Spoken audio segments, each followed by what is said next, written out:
প্রিয় ছাত্রছাত্রীরা, আপনারা সবাই কেমন আছেন? আজকে আমরা গুণগত রসায়ন অর্থাৎ qualitative chemistry quick summary class করব। অর্থাৎ অত্যন্ত দ্রুত এই পুরো চ্যাপ্টারটাকেই প্রায় শেষ করে ফেলব। দ্রাব্যতা অংশটা আরেকটা ভিডিওতে হবে, অর্থাৎ দুইটা ভিডিওতে টোটাল একটা চ্যাপ্টার শেষ হয়ে যাবে। এই লেকচারটা দেখার কারণে এই চ্যাপ্টারটা পড়তে যে 20 থেকে 30 দিন সময় লাগতো, সেটা মাত্র 2 দিনেই শেষ করা সম্ভব হবে। আমি এখানে যতটুকু পড়া পড়িয়ে দেব, তাতে আপনাদের মোটামুটি 25 থেকে 30 ঘন্টার পরিশ্রম করার আর দরকার পড়বে না। যদি আপনারা এই লেকচারটা না দেখেন, তাহলে আসলে আপনার 25 থেকে 30 ঘন্টা বেশি কষ্ট করতে হবে। এই লেকচারটা হয়তো 40 মিনিট বা আধা ঘন্টা বা 50 মিনিট হবে। সো আমরা শুরু করে দেই। এখানে আমি যেগুলো বই পড়লেই বোঝা যাবে বা শুধু সংজ্ঞা মুখস্থ করতে হবে, এই ধরনের জিনিসপত্রগুলো বুঝাবো না, বাট মেইন যে কনসেপ্টগুলো সেগুলোকে অবশ্যই টাচ করব। সো গুণগত রসায়ন যদি আমরা পড়তে চাই, এই পুরো চ্যাপ্টারটা দেখলে অনেক ভয় লাগবে, দেখতে অনেক বড়, আসলে দেখা যাবে কোথায় কোনো শেষ আছে বলে মনে হবে না। বাট আমি বলি ব্যাপারটা খুবই সিম্পল। এই চ্যাপ্টারের মধ্যে আমি যে মাত্র কয়টা 10টা কি 12টা স্লাইডের মধ্যে, এটা তো ধরা উচিত না, মাত্র 10টা স্লাইড বলা যেতে পারে। এই 1টা 2টা 3টা 4টা 5টা 6টা 7টা 8টা 9টা 10টার মতো কনসেপ্ট আছে, 11টা বলা যেতে পারে সর্বোচ্চ। সো এই 10টা 11টা কনসেপ্টের মধ্যে জাস্ট 10টা 11টা সূত্র মাথায় থাকলেই এই চ্যাপ্টার থেকে আসা যে কোনো প্রবলেম সলভ করা যাবে। সো আমি এই সূত্রগুলোকে আলাদা করে আপনাদেরকে দিয়ে দেবো, কোনো সমস্যা নেই। আমাদের মাইস্টার ডিফেন্ট প্লাস মেম্বারদের তো এই স্লাইড এমনিই দেওয়া হবে। আমি চেষ্টা করবো এটা সবার জন্যই উন্মুক্ত করে দেওয়ার জন্য। সো আমরা ক্লাসটা শুরু করে দিই। আমি এই বইটাকে একটা জাস্ট রেফারেন্স হিসেবে ইউজ করতেছি। এটা মনে হয় হাজারিনাগ স্যারের বই হতে পারে, আমি জানি না ঠিক। এইটার থেকে আমি আসলে কী কী কনসেপ্ট আছে বই ধরে ধরে দেখিয়ে দিলে আসলে আপনাদের সুবিধা হবে বুঝতে, যে কী কী টপিক আছে, কোথা থেকে কী আলাপ করতেছি আমি। সো প্রথমে চলে আসি, এখানে পরমাণু নিয়ে কথাবার্তা বলা হচ্ছে। পরমাণু নিয়ে কী কী কথা বলা যেতে পারে, পরমাণুর ভিতরে কী কী ঘটতে পারে, সেটার উপরে বিভিন্ন বিজ্ঞানীর বিভিন্ন ধারণা এবং আবিষ্কার আছে। রাদারফোর্ড বোর কোয়ান্টাম বলবিদ্যার উপরে বেস করে মডেল, কিন্তু সবগুলোর পিছনে মডেল রাখা রয়েছে। তার মানে এই কথাগুলো যে সত্য, বিজ্ঞানীরা নিজেও জানে না।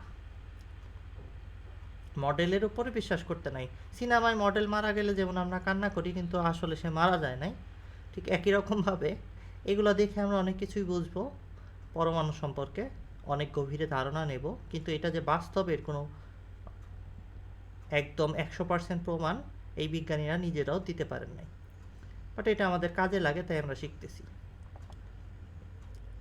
আচ্ছা, এরপরে এইখানে যেটা করা হয়েছে, এটা একটা এক্সপেরিমেন্ট, আলফা কণা পরীক্ষা।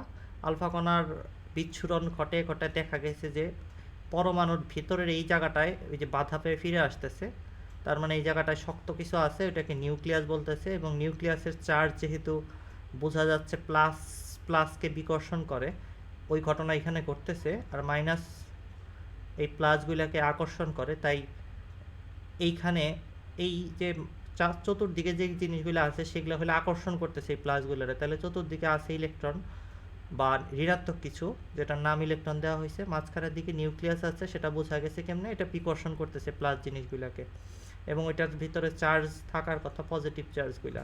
সো এইভাবে বিভিন্ন ধারণা করে এই জিনিসগুলো আপনারা যখন পড়বেন তখন দেখতে পারবেন যে কীভাবে ভিতরে নিউক্লিয়াস আছে, চতুর্দিকে ইলেকট্রন আছে, এটা ধারণাটা করলো কীভাবে। কিন্তু এই নিউক্লিয়াসের চারপাশে ইলেকট্রন কেমনভাবে আছে সেটার উপরে অনেক মতবাদ দেওয়া হয়েছে। এইখানে অনেকগুলা কি বলে তরমুজ পুডিং মডেল থেকে শুরু করে অনেক ধরনের খাবারের নাম আছে আর কি, আপনারা সব ট্রাই করে দেখতে পারেন, খেয়ে দেখতে পারেন, এগুলো রিডিং পড়া। এবং এইখানে তড়িৎচুম্বকীয় কিছু তত্ত্ব থেকে ব্যাখ্যা করা যায় যে কিছু কিছু বিজ্ঞানীর সীমাবদ্ধতা ছিল, অর্থাৎ রাদারফোর্ডের পরমাণু মডেলের মধ্যে সীমাবদ্ধতা ছিল, এগুলা বাচ্চাদের পড়া। এখান থেকে একটা গুরুত্বপূর্ণ তথ্য আমাদের লাগবে, সেটা হলো এই যে বোরিং কথাবার্তা বলতেছে অনেক, নিলস বোর, ওনার এই যে সূত্রটা এটা লাগবে। উনি বোর কি বলতেছে ওনার আবিষ্কার থেকে, উনি কি বলতে চাচ্ছে? উনি বলতে চাচ্ছে কৌণিক ভরবেগ প্রত্যেকটা কক্ষপথে থাকা অবস্থায়, এখানে লেখাটা আমি একটু পড়ি, প্রত্যেকটি নির্দিষ্ট কক্ষপথ বা শক্তি স্তরে আবর্তনরত ইলেকট্রনের কৌণিক ভরবেগ নির্দিষ্ট থাকবে। মানে এই নিলস বোর যে মডেলটা দাঁড় করাইছে সেটার মধ্যে একটা কক্ষপথের মধ্যে যদি ইলেকট্রনের শক্তি চেঞ্জ হওয়া শুরু করে, মানে ওর যে শক্তি আছে সেটা যদি না থাকে, বা শক্তির কোনো বিকর্ষণ মানে বিকিরণ বা শক্তির কোনো শোষণ ঘটে, তাহলে শক্তি স্তরে থাকবেই না, ওইখান থেকে মুভ করে চলে আসবে। তাই ওনার স্বীকার্যের একটা বিশেষ বৈশিষ্ট্য হলো একই শক্তি স্তরে থাকা অবস্থায় ইলেকট্রন কোনো শক্তি শোষণ বা বর্জন করতেছে না। এই কক্ষপথে ঘোরার জন্য ওর একটা নির্দিষ্ট শক্তি লাগবে, এবং সেই ইলেকট্রনটার যে ভরবেগ হবে, কৌণিক ভরবেগ, সেটার মান উনি বলতেছে n/2π। উনি বলছিল n/2π এর সমানুপাতিক, সরি h/2π এর সমানুপাতিক। h হলো প্লাঙ্কের ধ্রুবক, 2π এর দিয়ে ডিভাইড করে একটা কনস্ট্যান্ট দিয়ে বলা হচ্ছিল। এই এনটা কোথা থেকে আসলো? এনটা হলো শক্তি স্তরের নাম্বার। এই শক্তি স্তরে থাকলে এন এর মান 1, এটা যদি 2 নম্বরটা হয় তাহলে এন এর মান 2। এইভাবে করে বিভিন্ন শক্তি স্তরের 1 2 3 4 এন এর মান বসিয়ে আমরা কৌণিক ভরবেগ বের করতে পারতেছি এই সূত্রটা দ্বারা। ইলেকট্রনের কৌণিক ভরবেগ বের করার সূত্র এটা এই জিনিসটা হবে h/2π হবে। এটা কিভাবে নিলস বোর বলল সেটা কোয়ান্টাম ফিজিক্স এবং বোরের রিসার্চ থেকে আমরা দেখতে পারবো যদি এটা বুঝতে চাই। বাট আমি এখন প্রতিবেদন দেখাবো না, প্রতিবেদন দেখানোর জন্য আমাদের এক্সট্রা আলাদা ক্লাস আছে, সেগুলোর মধ্যে আমরা ওগুলো দেখাই। বাট এই সূত্রটা আমাদের কাজে লাগবে কৌণিক ভরবেগ, ইলেকট্রনের কৌণিক ভরবেগ বের করার জন্য। সো আমার এই সূত্রটা এখানে চলে আসলো, ঠিক এইখানে না, এই যে এখানে আমি দিয়ে রাখছি, এটাকে উপরে উঠিয়ে দিই।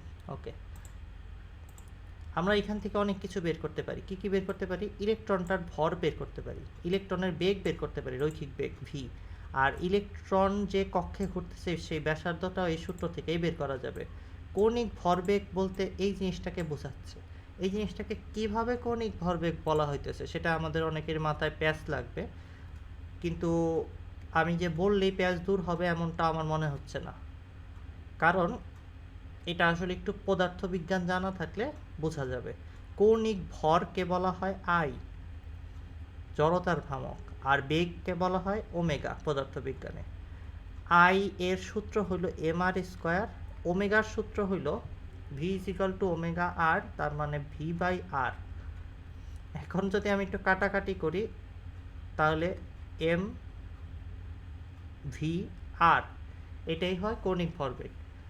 যারা পদার্থবিজ্ঞানে কৌণিক বেগ এবং ঘূর্ণন সংক্রান্ত চ্যাপ্টারটা পড়ে ফেলছে তারা এই জিনিসটা খুব সহজে বুঝতে পারতেছে, এবং যারা এখন পর্যন্ত ফার্স্ট ইয়ারে এইটা পড়া হয় নাই তারা এখন এই জিনিসটা বোঝার দরকার নাই, তাদের জন্য জাস্ট এতটুকুই বলবো, এইটাই কৌণিক ভরবেগ, বাকি কিছু বুঝতে হবে না। সো আমরা আবার এটা বইয়ে ফেরত চাই। এই পুরো এতটুকুর থেকে আমার মাত্র এইটুকু 1 নং সমীকরণটা বুঝতে হবে, এটা আমার দরকার সূত্রের জন্য। এরপরে শক্তির যে পার্থক্য, যে কোনো শক্তির পার্থক্যকে আমরা শক্তির কম্পাঙ্ক আর প্লাঙ্কের ধ্রুবক দিয়ে গুণ করলে পেয়ে যাব, অর্থাৎ এইচ মিউ হইল শক্তির পার্থক্য। এই সূত্রটা আমাদের কাজে লাগবে, এটা একটু পরে লাগবে, তাই এখন আমি এটা নিয়ে মাথা ঘামাচ্ছি না। এরপর বোরের পরমাণু মডেল স্বীকার্য বলা হয়েছে, এগুলো বেসিক্যালি মুখস্থ করতে হবে, মনে রাখা লাগবে পড়াশোনার খাতিরে। এখন কোয়ান্টাম তত্ত্বের সমন্বয় আর বোরের আবিষ্কারে দুইটাকে যদি মানে কোয়ান্টাম ফিজিক্সের রিসার্চের সাথে বোরের আবিষ্কারটাকে মিলিয়ে আমরা একটা কাজ করব, সেটা হলো পরমাণুর কক্ষপথের ব্যাসার্ধ নির্ণয় করব। আমি আগেই বলে দিই কক্ষপথের ব্যাসার্ধ কিন্তু আমরা এই সূত্রের এই 8টা বের করলেই বের করে ফেলতে পারতেছি, কিন্তু এটাকে আরেকটু সহজ সিস্টেমের মধ্যে আনার জন্য আমরা কোয়ান্টাম ফিজিক্সের সহজ সিস্টেমের মধ্যে আনার মানে এটা কি? সহজ মানে সূত্র সহজ হবে না, সূত্র যেটা বের হবে ওইটা আরও জটিল হবে এটার থেকে। কিন্তু আমরা যেটা করতে পারবো সেটা হলো, দেখো একটু চিন্তা করে, ইলেকট্রনের ভর এটা কিন্তু খুব সহজ জিনিস না, ইলেকট্রন কোন বেগে আছে সেটাও কিন্তু খুব সহজ জিনিস না। সো এই জিনিসগুলো দিয়ে যদি কক্ষপথের ব্যাসার্ধ বের করতে যাই সেটা অনেক জটিল হয়ে যাবে। সূত্র দেখতে সহজ মনে হচ্ছে এটা, কিন্তু আমাদের অনেক বেশি টাকা খরচ হয়ে যাবে যদি আমরা এখান থেকে ব্যাসার্ধ বের করতে চাই। সো আমাদের সেই বিপদ থেকে বাঁচার জন্য আমরা যেটা করব সেটা হলো এই কাজটা করব। কি কাজটা আমি এখানে একটু দেখাচ্ছি। এখানে কিন্তু এই যে আমাদের ওই সূত্রটা ব্যবহার করে সরাসরি ব্যাসার্ধ নির্ণয় করা, এন এর মান নির্ণয় করা, এই সংক্রান্ত অঙ্ক দেখা যাচ্ছে। তার মানে আমাদের সামান্য একটা সূত্র, এটা থেকে কী বা করা যেতে পারে, ভরটা নির্ণয় করা যেতে পারে, অথবা কক্ষপথের ব্যাসার্ধ নির্ণয় করা যেতে পারে। এন এর মান এখানে 3 বসাইলে, আমি একটু বড় করে দেখাই, এন এর মান এখানে 3 বসাইলে অবশ্যই তৃতীয় কক্ষপথের ব্যাসার্ধ বের হয়ে যাবে আর এন। সো আর এটা তো প্লাঙ্কের ধ্রুবক, এটা বের করতে বলবে না, ক্যালকুলেটারের পিছনে দেওয়া থাকে, ঠিক আছে, ক্যালকুলেটারের ভিতরে মেমোরিতে থাকে। এই বেগটা বের করতে বলতে পারে যে ইলেকট্রনের ঘোরার সময় রৈখিক বেগটা কত। ইলেকট্রন ঘুরতেছে চতুর্দিকে, তখন ওইটা রৈখিক বেগ আমাদের বের করতেই বলতে পারে যে এইখান দিয়ে একটা ইলেকট্রন ঘুরতেছে, তার রৈখিক বেগটা কত। এই যে স্পর্শক বরাবর রৈখিক বেগ কাজ করে দ্বিমাত্রিক ক্ষেত্রে, ওটা দেখাচ্ছি আমরা, এটা বের করতে বলতে পারে। এই জিনিসগুলো দিয়ে এখানে অঙ্ক করা হয়েছে, এগুলা খুব সহজ জিনিস, আমি এটা নিয়ে কথা বলতে চাচ্ছি না। এখানে শক্তির পার্থক্য দিয়ে অঙ্ক করা হয়েছে। শক্তির পার্থক্য দিয়ে আমি একটু বুঝিয়ে দিই কী ধরনের জিনিসপত্র করা যেতে পারে।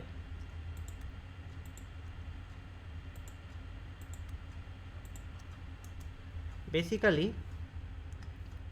যে কোনো শক্তির চেঞ্জকে আমরা যদি বিকিরণ হিসেবে, মানে শক্তি তো কম্পাঙ্ক থাকবে, অর্থাৎ শক্তির বা এনার্জির তরঙ্গ ধর্ম আছে, তাই ওই তরঙ্গের ফ্রিকোয়েন্সি বা কম্পাঙ্কর সাথে যদি আমরা এইচ গুণ করি, আমরা অনেকেই 9-10-এ এই জিনিসটাকে, এই নিউ জিনিসটাকে এফ দ্বারা লিখে আসছি।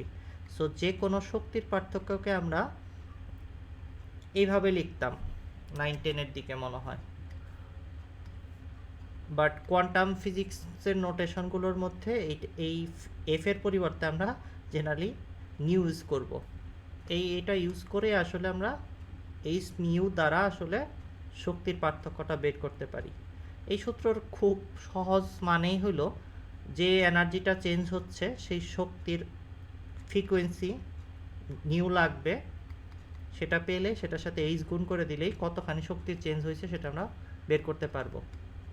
দুইটা কনসেপ্ট ভালো মতো মাথায় রাখা দরকার, আসলে একই কনসেপ্ট দুইটা অংশ বলা যেতে পারে। আমি খুব ভালো করে বলে দিচ্ছি কি আসলে বলতে চাচ্ছি। পরমাণুর ভিতর নিউক্লিয়াসের চতুর্দিকে যে ইলেকট্রনগুলো ঘুরতেছে বিভিন্ন কক্ষপথে, আমি যদি এভাবে আঁকি, 3টা কক্ষপথ এঁকেছি আমি, 3টাকে 3টা কালার দিচ্ছি, সরি 3টা কালার দেবো না, নাম্বারিং করবো 3টা কালার দিয়ে, 1 2 3। আমি যখন বলবো ইলেকট্রনটা n=2 থেকে n=3-তে যাচ্ছে, তার মানে হলো ইলেকট্রনটা নিচের থেকে বাইরের শক্তি স্তরে চলে আসতেছে, মানে ইলেকট্রনটা নিউক্লিয়াস থেকে দূরে চলে আসতেছে। ইলেকট্রন নিউক্লিয়াস থেকে দূরে কিছুতেই চলে আসতে চাইবো না, বুঝতেই পারতেছেন। আমরা ছেলেরা কী করে, গার্লস স্কুল বা মহিলা কলেজ যদি আশেপাশে থাকে সেটার আশেপাশেই থাকতে চায়, চলে আসতে তো চায় না।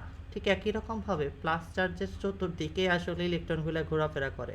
এটা ধরেন আপনি গার্লস স্কুল, এটা হলো একটা ছেলে, এই ছেলেটা কিন্তু গার্লস স্কুলের আশেপাশ দিয়ে ঘোরাঘুরি করবে, এখান থেকে চাইলে সরে আসবে না। এখান থেকে যদি সরে আসতে চায় তাহলে কি করতে হবে, হয় তার আব্বাই, নাহলে বড় ভাই, নাহলে আম্মায় কেউ যদি ধুলাই দেয় তাকে, তাহলে এখান থেকেও দূরে চলে যাবে, তাই না?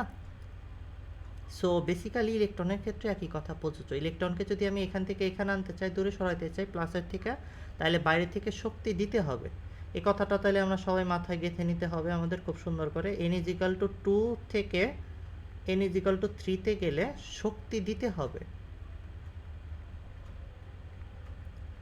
আরেকটা কথা হইলো, আরেকটা দ্বিতীয় কথা, এই কনসেপ্টেরই দ্বিতীয় পার্ট, সেটা হলো যদি এখান থেকে এখানে চলে আসে ইলেকট্রনটা, তার মানে আমি বলতে চাচ্ছি যদি n=2 থেকে ইলেকট্রনটা আরও প্লাস চার্জগুলোর কাছে, নিউক্লিয়াসের কাছে চলে আসে, তাহলে শক্তি কি করতে হবে, দেওয়া লাগবে? অ্যান্সার হলো না। এই ক্ষেত্রে হবে কি, শক্তি ছেড়ে দেবে। ইলেকট্রন শক্তি ছাড়লে যাবে কোথায় সেই শক্তি আসলে বিকিরিত হয়ে বাইরে চলে আসবে। তার মানে আমরা এতটুকু বুঝতে পারলাম, ইলেকট্রন যদি শক্তি স্তরের চেঞ্জ করে তখন শক্তির পরিবর্তন হয়। আমি যদি শক্তি দেই তাহলে ইলেকট্রন বাইরে চলে আসে, আর যদি শক্তি শোষণ করে তাইলেও বাইরে চলে আসবে। যদি শক্তি বর্জন করে, এটা করতে গেলে আমাদের কি করতে হবে, নিচের অংশটা আমি একটু এখানে লিখি। শক্তি বিকিরিত হবে, বিকিরিত হবে। বানাম টানাম ঠিক হচ্ছে না মনে হয়, ওই ব্যাপারে আমি খুবই কাঁচা। যাই হোক, আমরা ফিরে আসি। যে কথাটা বললাম, এইখান থেকে আসলে শক্তির চেঞ্জের ব্যাপারটা আসতেছে। ডেইলি পরিমাণ শক্তি আমি দিতেও পারি, আবার ডেইলি পরিমাণ শক্তি ইলেকট্রন নিজে থেকে ছেড়ে দিয়ে ওই ওই গার্লস স্কুলের সামনে, মানে প্লাস চার্জের সামনে চলে যেতে পারে। এই দুইটা ঘটনাই ঘটতে পারে।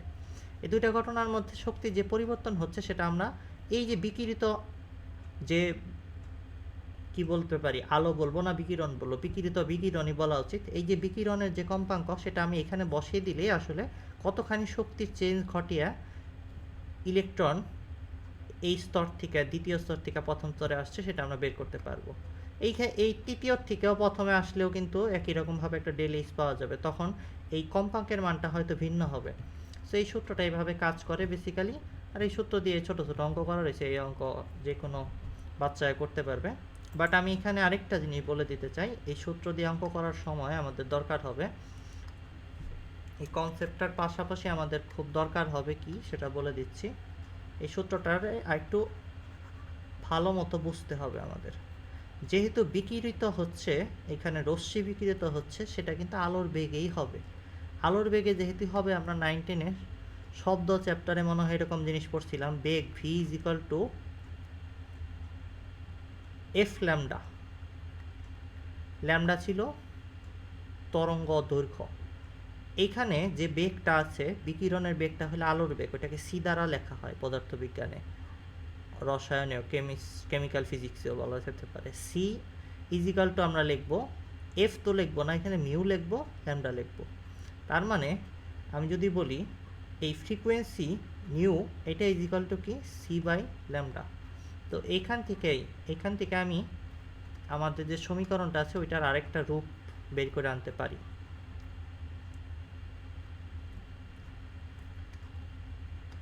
এটাকে আমরা লিখতে পারি এইচ সি বাই ল্যামডা, কারণ এইটুকুর মান আমি এখানে বসিয়ে দিলেই পেয়ে যাচ্ছি। সো ওভারঅল আমাদের বোঝার মতো বিষয় এতটুকুই ছিল। শক্তির পার্থক্য বের করার জন্য আমরা দুইটা সূত্র ইউজ করতে পারি, এবং এই কনসেপ্টটা আমাদের লাগবে, আর কিছু লাগবে না, অনেক পড়া হয়ে গেছে। আমরা এই নিচে চলে আসি। বোর পরমাণু তত্ত্বের প্রয়োগ করে, ধরো এই জিনিসটা চতুর্দিকে যদি ঘুরতে চায়, কোনো কিছুর নিউক্লিয়াসের চতুর্দিকে যদি ইলেকট্রন ঘুরতে চায়, তাহলে তার একটা কেন্দ্রমুখী বল লাগবে। এই কেন্দ্রমুখী বলটা আসলে বেসিক্যালি এই দুইটার মধ্যবর্তী আকর্ষণ বল, ছেলে আর মেয়ের মধ্যবর্তী আকর্ষণ বল, মানে প্লাস চার্জ আর মাইনাস চার্জের মধ্যবর্তী আকর্ষণ বল। সেই আকর্ষণ বলটার যে সূত্র আছে সেটা কুলম্বের সূত্র দিয়ে বের করা যায়। এটা দুইটা চার্জের মান আর মধ্যবর্তী দূরত্ব আর থাকলে সেগুলো দিয়ে আমরা বের করতে পারি। সো ওই কনসেপ্টগুলো ইউজ করে এখানে ওভারঅল বের করা হয়েছে কি, আমাদের যদি এই ইলেকট্রনের কৌণিক ভরবেগ আমার জানা থাকে, কিভাবে জানা আছে আমাদের বোর বলে দিছে একটু আগে, আমরা এই সূত্র দেখে আসছি। এই যে এটা কৌণিক ভরবেগের সূত্র আছে NH/2π, ওইটার সাহায্য নিয়ে আমরা এইখানে কেন্দ্রমুখী বলের কনসেপ্ট ব্যবহার করে এবং কেন্দ্রমুখী ত্বরণের সূত্র mv² ইউজ করে এই ভি এর জায়গায় আমাদের এইখান থেকে পাওয়া ভি, এই যে ভি, এটা বসিয়ে দিয়ে আমরা একটা সূত্র বের করে আনতে পারি, যেটা এরকম একটা সূত্র হবে। এই বইয়ের এই সূত্রটা আমার কাছে মোটেও পছন্দ হচ্ছে না, এটা এসআই ইউনিটে তৈরি করা কোনো সূত্র না। এই সূত্রটা আপনারা যদি মুখস্থ করেন আপনাদের অঙ্ক ভুল হওয়ার সম্ভাবনা অনেক বেড়ে যাবে, তাই আমি সূত্রটা বাদ দিয়ে দিচ্ছি। আমি যে সূত্রটা ব্যবহার করব সেটা হলো একদম এসআই ইউনিটে খাঁটি পদার্থবিজ্ঞান ব্যবহার করে বের করে আনা সূত্র, এই যে এটা। এখানে সব কিছুর পরিচয় আমি দিয়ে দিচ্ছি। এখানে এন হইল কক্ষপথের নাম্বারটা, কত নম্বর কক্ষপথের ব্যাসার্ধ বের করতে চাচ্ছি। বেসিক্যালি এখানে কেন্দ্রমুখী বল কি, তারপরে কৌণিক ভরবেগের সূত্র কিভাবে ইউজ করে আমরা এই আরটা বের করলাম, আমি এই প্রতিবেদনটা দেখাচ্ছি না, এটা হয়তো কোনো পদার্থবিজ্ঞান ক্লাসে আমি দেখাবো, কারণ এই প্রতিবেদন এখানে এসআই ইউনিটে করেই নাই। সো এটা দেখাইলে আরও প্যাচ লেগে যাবে।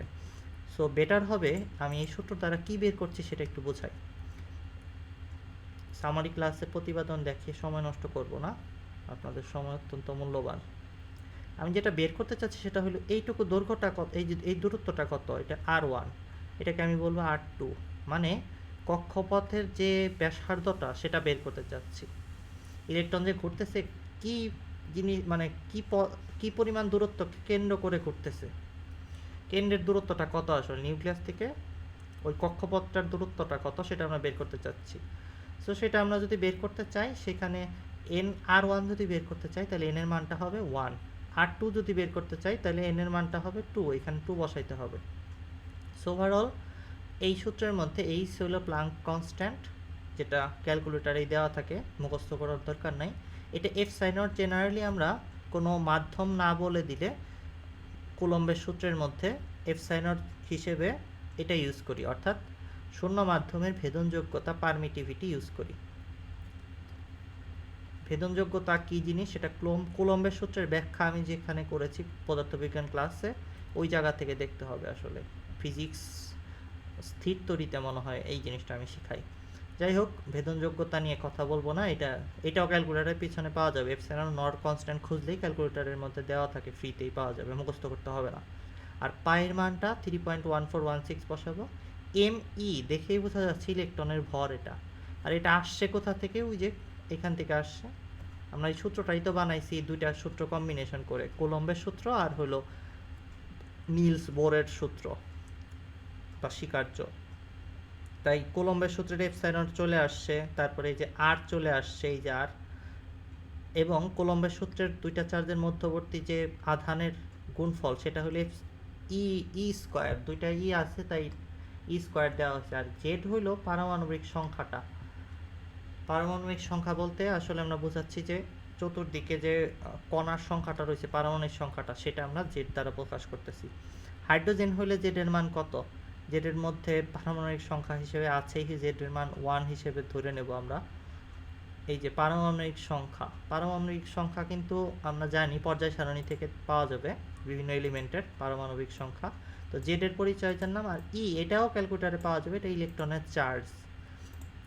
1 মোল ইলেকট্রনের চার্জ কিন্তু এভাবে বের করে না। যাই হোক, এটা একটা ইলেকট্রনের চার্জ, আই থিঙ্ক একটা ইলেকট্রনের চার্জ কি আদেও এখানে, এই যে এইটা হলো আমরা বসাবো না, এটা বসাবো না, ইলেকট্রনের চার্জ যেটা সেটা হলো, আমি ক্যালকুলেটর ইউজ করে আমি বলে দিচ্ছি। এখানে সব এসআই ইউনিটে করেই নাই, আমাদের লাগবে এসআই ইউনিটে অঙ্কের ভ্যালু বের করা। সো আমি যদি এর মান বলতে চাই কত হবে, সেটা এর মানটা আসলে আসবে সামথিং 1.6। হ্যাঁ, এটা ইলেকট্রনের চার্জ, এর মানটা হবে 1.602 ইন্টু 10⁻⁻19, এটা ইউজ করতে হবে এখানে। আর এই পুরো জিনিসটা মান বসানোর পর মিটার ইউনিটে আমার দৈর্ঘ্য বের হয়ে আসবে। আমি সেটাকে বিভিন্ন ইউনিটে নিতে পারি পরবর্তীতে। এটা কি একটা ইলেকট্রনের চার্জ? হ্যাঁ, তাই আই থিঙ্ক। গুগলে সার্চ দিয়ে আপনারা একটু দেখে নিন, আমি মুখস্থ ডেটা নিয়ে বেশি সময় নষ্ট করতে চাচ্ছি না। আচ্ছা, এখন আমরা আসি এখানে জেডটা, মানে পারমাণবিক সংখ্যা যত, ততই তো আমাদের ওই যে কি বলে চতুর্দিকে ইলেকট্রন সংখ্যাটা আমরা বের করি ওভাবে করি, ভিতরে কতগুলো ইলেকট্রন আছে না আছে সেটার সংখ্যা কিন্তু ওভাবেই বের করি আমরা। তাই ওই চার্জের সাথে জেডটা গুণ হয়ে গেছে। বেসিক্যালি এটা কুলম্বের সূত্র থেকে তৈরি হচ্ছে। নিচে চলে আসলো কেমনে Q1 Q2 সেটা আপনারা একটু ভাইবা দেখেন, আর ওইখানে গেছে বলে নিচে চলে আসছে।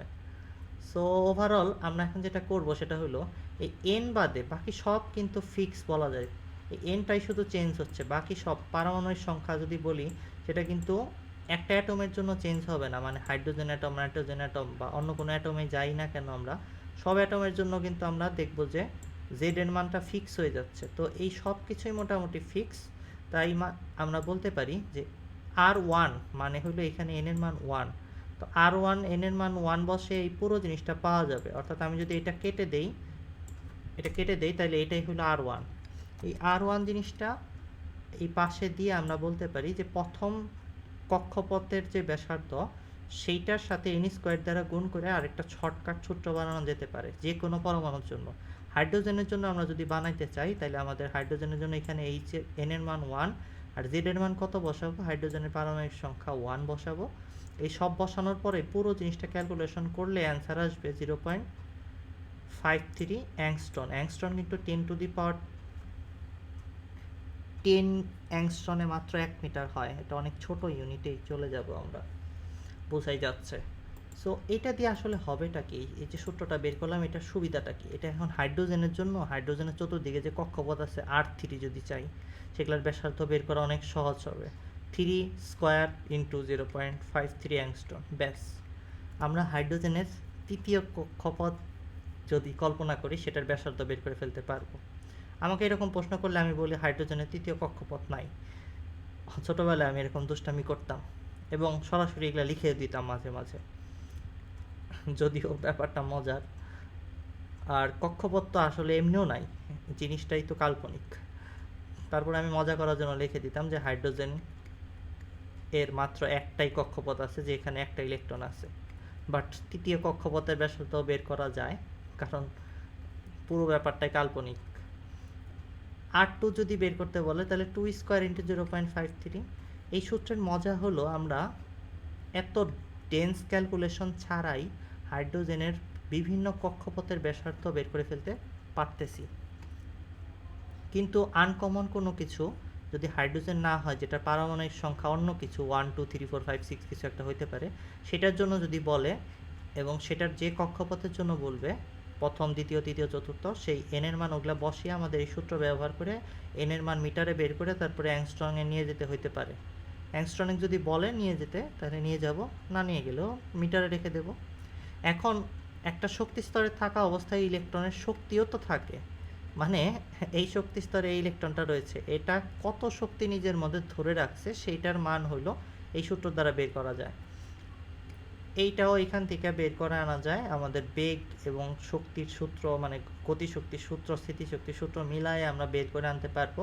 এখানে একটা কাজ করা হয়েছে যে কক্ষপথে ঘূর্ণয়মান অবস্থায় ইলেকট্রনের বেগ বের করা হয়েছে, এই সূত্রটা কোনো কারণই নাই মুখস্থ করার, এটা একদমই বোকামি হবে। আমরা যেহেতু এই সূত্রটা শিখে ফেলছি তার মানে আর এন বের করতে আমরা পারি, আর এন যেহেতু বের করতে পারি মানে কক্ষপথের ব্যাসার্ধ যেহেতু বের করতে পারি, তাই আমরা এই সূত্রের মধ্যে সব কিছুই জানি, এনও জানি আর এনও জানি, ইলেকট্রনের ভর এটাও ক্যালকুলেটরে দেওয়া থাকে, ফ্রিতেই পাওয়া যায়, মুখস্থ করতে হয় না। এখান থেকে এই বেগটা বের করে নেব, বেগ বের করার আলাদা কোনো সূত্রের দরকার নাই, এখানে যেটা মুখস্থ দেখাইছে, বা যার মনে থাকে তারা এই ধরনের মুখস্থ করতেই পারেন, সমস্যা নাই। এখন আমি এখান থেকে কিছু সূত্র দেখাইতে চাচ্ছিলাম, সেটা হলো এর নিচে যাওয়ার পরে আমরা দেখতে পারবো এই যে ইন্টিগ্রেশন করে স্থিতিশক্তি গতিশক্তি মিলায়া কক্ষপথে এনতম কক্ষপথে ইলেকট্রনের মোট যে শক্তি হবে সেটা বের করার একটা সূত্র বের করা হয়েছে। এই সূত্র আমি ইউজ করব না কারণ ওরা এসআইএমটা অঙ্ক করে নাই বা ক্যালকুলেশন করে নাই, আমি ইউজ করবো এটার একটা ছোট ভার্সন। এই সূত্রটা দেখতে অনেক জটিলই লাগবে, এটার একটা ছোট ভার্সন হলো আমি এখানে এটাকে রেখেছি। এটা হলো আর এন আগে বের করতে হবে তারপরে অ্যাপ্লাই করা যাবে, এতে ছোটটা একটু ছোট মনে হয়, বাট আপনাদের যদি সুবিধা হয় মুখস্থ করতে কষ্ট না হয় তাহলে আপনারা বইয়েরটাই করতে পারেন। বাট এটা হলো ইলেকট্রনের মোট শক্তি বের করার সূত্র, জাস্ট সিম্পল। এটাকে এখন যদি আমরা একটু সিম্পলিফাই করি, এন এর মান 1 বসিয়ে জিনিসটাকে সহজ করে নিয়ে আসি, তাহলে E1/n স্কোয়ারই আসলে আসল সূত্রটা। সরি এখানে EN লেখা লাগবে, EN মানে তৃতীয় কক্ষপথে যদি আমি বলি যে কোনো একটা এলিমেন্ট আছে সেটার 1 2 3 তৃতীয় কক্ষপথে একটা ইলেকট্রন আছে, সেইটার শক্তি বের করতে চাচ্ছি মোট শক্তি, তাইলে এন এর মান কত হবে, 3 হবে। এরপর আমি ওই যে পরমাণুটা সেটার প্রথম শক্তি স্তর E1 এর মানটা যদি জানি, প্রথম শক্তি স্তরে থাকা ইলেকট্রনের শক্তি যদি আমরা জানি, সেটা ব্যবহার করে এখানে 3 স্কোয়ার দিয়ে ভাগ করে সহজে বের করে ফেলতে পারবো যে 3 নম্বর কক্ষপথে ঘূর্ণায়মান ইলেকট্রনের মোট শক্তিটা কত, এই ইলেকট্রনেরটা। হাইড্রোজেনের জন্য আমরা এটা বের করেছি, E1 এর মানটা আসে -13.6 ইলেকট্রন ভোল্ট। এটা কিন্তু ইলেকট্রন ভোল্ট একটা ইউনিট, এটি ইলেকট্রনের চার্জ দ্বারা ভোল্টেজ ইউনিটটাকে ভাগ করে বের করে আনা হয়েছে ইলেকট্রন ভোল্ট ইউনিটটা। ইলেকট্রন ভোল্টে আনার কারণ আছে, এই মানটা এত সহজ সুন্দর দেখা যায় আর কি। না নিলেও এটা জুলে নিলেও কোনো সমস্যা নাই, ওটা কোনো ইস্যু না আর কি। আচ্ছা, এখানে আমি আবারও ইএন দিয়ে রাখছি, এটা ভুল আছে, এটা প্রিন্টিং মিস্টেক, আমি ঠিক করে দিচ্ছি। এই মাত্র এই দুইটা, এটা একটু কঠিন লাগবে মুখস্থ করতে, বাট এখানে থাকা প্রত্যেকটা জিনিসে আমরা চিনি, খুব অসম্ভব কঠিন কিছু না, ব্যাখ্যা করার মতো কিছু নাই। আর এটা তো আরও সহজ ভার্সন, ওই একই রকমভাবে এটার মধ্যে যেমন সহজ ভার্সন দেখছিলাম, এটার মধ্যেও সহজ ভার্সন দেখলাম। এরপরে হাইড্রোজেনের জন্য আরও সহজ ভার্সন, সরাসরি জাস্ট এন এর মান জানা থাকলে, আমাকে যদি বলে হাইড্রোজেনের তৃতীয় কক্ষপথের ঘূর্ণায়মান কোনো ইলেকট্রনের মোট গতিশক্তি কত হবে, তাহলে আমি লিখব E3 = সরাসরি -13.6 ইলেকট্রন ভোল্ট ইন্টু 1/3²। তারপর ইলেকট্রন ভোল্ট পিছনে লিখলেও সমস্যা নেই, এটা যা মান আসে। এটা মাইনাস আসতেছে কেন?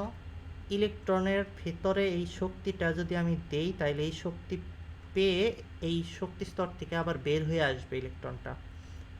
আর যেহেতু এটা শক্তি, তাই প্লাস মাইনাস নিয়ে চিন্তিত হওয়ার কোনো কারণ নাই, এটা কোনো দিক বোঝাচ্ছে না, এটা বোঝাচ্ছে ঋণাত্মক কাজ ধনাত্মক কাজের কনসেপ্টটা জাস্ট।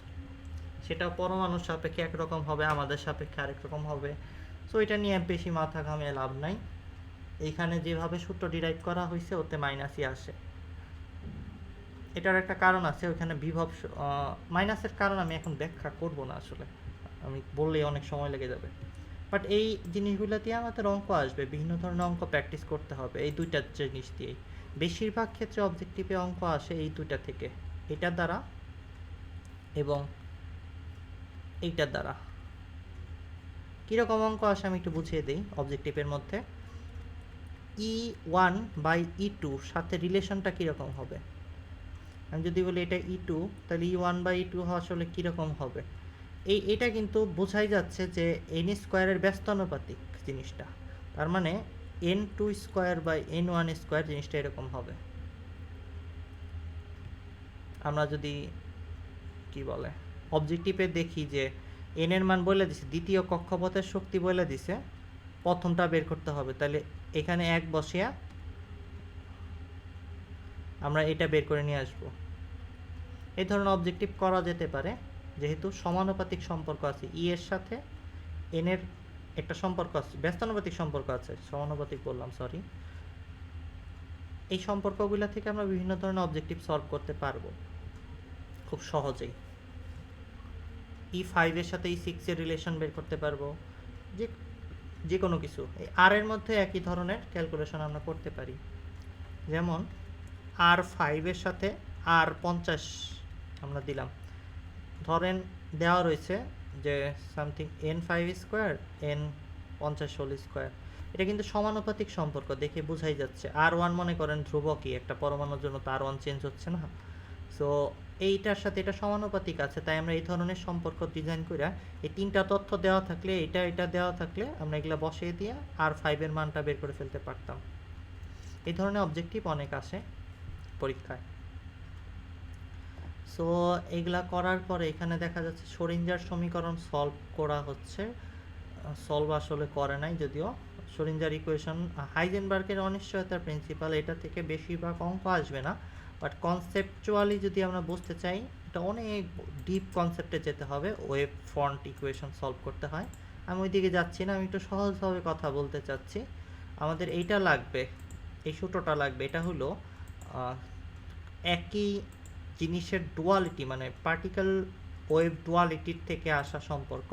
এখানে দেখা যাচ্ছে যে কোনো কিছুকেই আমরা তরঙ্গ হিসেবেও ব্যাখ্যা করতে পারি, যদি সেটা করতে যাই তাহলে যে কোনো কিছুর একটা তরঙ্গ দৈর্ঘ্য বের করা যাবে। আমি চাইলে আমার ভর এখানে কেজিতে বসাবো, আর আমি যত বেগে দৌড়াচ্ছি রাস্তায় সেই বেগটা এখানে বসাবো, ভর বেগ বসিয়ে দিলে আমার কম্পাঙ্ক বের হয়ে যাবে, উপর একটা প্লাঙ্কের কনস্ট্যান্ট। তোমরা আপনারা একটা মজার জিনিস করে দেখতে পারেন, এম এর মান নিজের ভরটা বসাবেন 70-80 যত কেজি হয়ে থাকেন আপনি, ঠিক আছে, বা 60 যত কেজি হয়ে থাকেন, আর যত জোরে হাঁটেন আর কি, মানে সাইকেলিং বা বাসের বেগটা বসিয়ে দিবেন এখানে। তারপর এই এইচ এর মান বসিয়ে ল্যামডা বের করবেন। ল্যামডা বের করলে আপনি নিজের একটা তরঙ্গ দৈর্ঘ্য বের করতে পারবেন। খুব মজার জিনিস, আপনার মনে হবে আমার একটা তরঙ্গ দৈর্ঘ্য আছে, খুবই আনন্দ পাচ্ছেন আপনি। কিন্তু এটা বের করার পরে দেখবেন যে যে রেজাল্টটা আসবে সেটা এতটাই নেগলিজেবল, 0.0000 সামথিং চলে আসবে। তার মানে আপনার তরঙ্গ দৈর্ঘ্য নাই বললেই চলে। কিন্তু যখন আপনি এখানে ইলেকট্রনের ভর বসাবেন, ইলেকট্রনের বেগ বসাবেন, তখন দেখবেন চমৎকার ব্যাপার ঘটবে কি, এই ল্যামডার মানটা অনেক বড় আসবে। তার মানে যত পার্টিকেলের ভর কমতে থাকে ততই তার তরঙ্গ দৈর্ঘ্য বাড়তে থাকে। এই সমীকরণ থেকে আমরা ওইটাই বুঝতে পারতেছি। এই পাশের এই অংশটাকে বলা হয় তরঙ্গ ধর্ম, কারণ এটা ল্যামডা তরঙ্গেরই তরঙ্গ দৈর্ঘ্য থাকে, বাট এটাকে বিশেষভাবে তরঙ্গ ধর্ম বলে। আর এই পুরোটুকুকে বলা হইতেছে কণা ধর্ম। এখান থেকে অঙ্ক কিভাবে আসতে পারে? এইটুকু সূত্র দ্বারা বলতে পারে সামথিং ইলেকট্রনের বা প্রোটনের বা যে কোনো একটা কিছুর ভর দিয়ে দিল, সেটা ইলেকট্রন দিলে, প্রোটন দিলে, নিউট্রন দিলে ভর দেবে না, জেনারেলি এগুলো মুখস্থ রাখতে হয় বা ক্যালকুলেটারে দেওয়া থাকে। মডার্ন যে কোনো সায়েন্টিফিক ক্যালকুলেটারে এই মানগুলো দেওয়াই থাকে। বলবে যে ইলেকট্রনের তরঙ্গ ধর্ম কত বা কণা ধর্ম কত, সেটা বললে আসলে এমভি বের করতে হবে কণা ধর্ম বললে। আবার যদি বেগ বের করতে বলে তাহলে শুধু ভি বের করতে হবে। আর যদি তরঙ্গ ধর্ম বলে তাহলে আসলে তরঙ্গ দৈর্ঘ্যটা বের করতে হবে। কনফিউজ হওয়া যাবে না, কণা ধর্ম আবার কেমনে বের করে, এটাও দেখে অনেকের মাথায় কনফিউশন সৃষ্টি হয় যে আসলে কি বের করতে বলছে। বাট ব্যাপারটা আসলে এইখান থেকে আমাদের ডুয়ালিটির ইকুয়েশনটা ব্যবহার করে কাজ করতে বলা হচ্ছে। এইখানে আনসার্টেনটি প্রিন্সিপাল দেখানো হচ্ছে। এটা খুব মজার একটা ব্যাপার। আনসার্টেনটি প্রিন্সিপাল আসলে 4 থেকে 5 ঘন্টা পড়ালে বোঝা যায়। আমাদের এই যে ইকুয়েশনটা ছিল, যেটা ডুয়ালিটি, পার্টিকেল ওয়েভ ডুয়ালিটি দেখা শো করতেছিল, সেটাকে বলা হয় ডি ব্রগলিস ইকুয়েশন। আর নিচের যেটা, এটাকে বলা হয় হাইজেনবার্গস আনসার্টেনটি প্রিন্সিপাল বা অনিশ্চয়তার সূত্র। এটা খুব মজার একটা ব্যাপার, আমি বলতে চাচ্ছিলাম না, তা বলে ফেললাম আর কি। যদি আমরা এই দিক বরাবর হাঁটা ধরি, সামনে দিয়ে যদি কোনো গাড়ি আসে আমরা দেখতে পাই এবং বুঝতে পারি যে কত বেগে আসতেছে, আমরা মারা যাব নাকি আস্তে আস্তে গাড়ি থাইমে যাবে, ঠিক আছে, এটা কিন্তু আমরা বুঝতে পারি। মানে কোথায় আছে, হোয়ার আছে, মানে কোথায় আছে সেটাও বুঝতে পারি, হাউ মাচ ভ্যালোসিটিতে আছে সেটা আমরা বুঝতে পারি।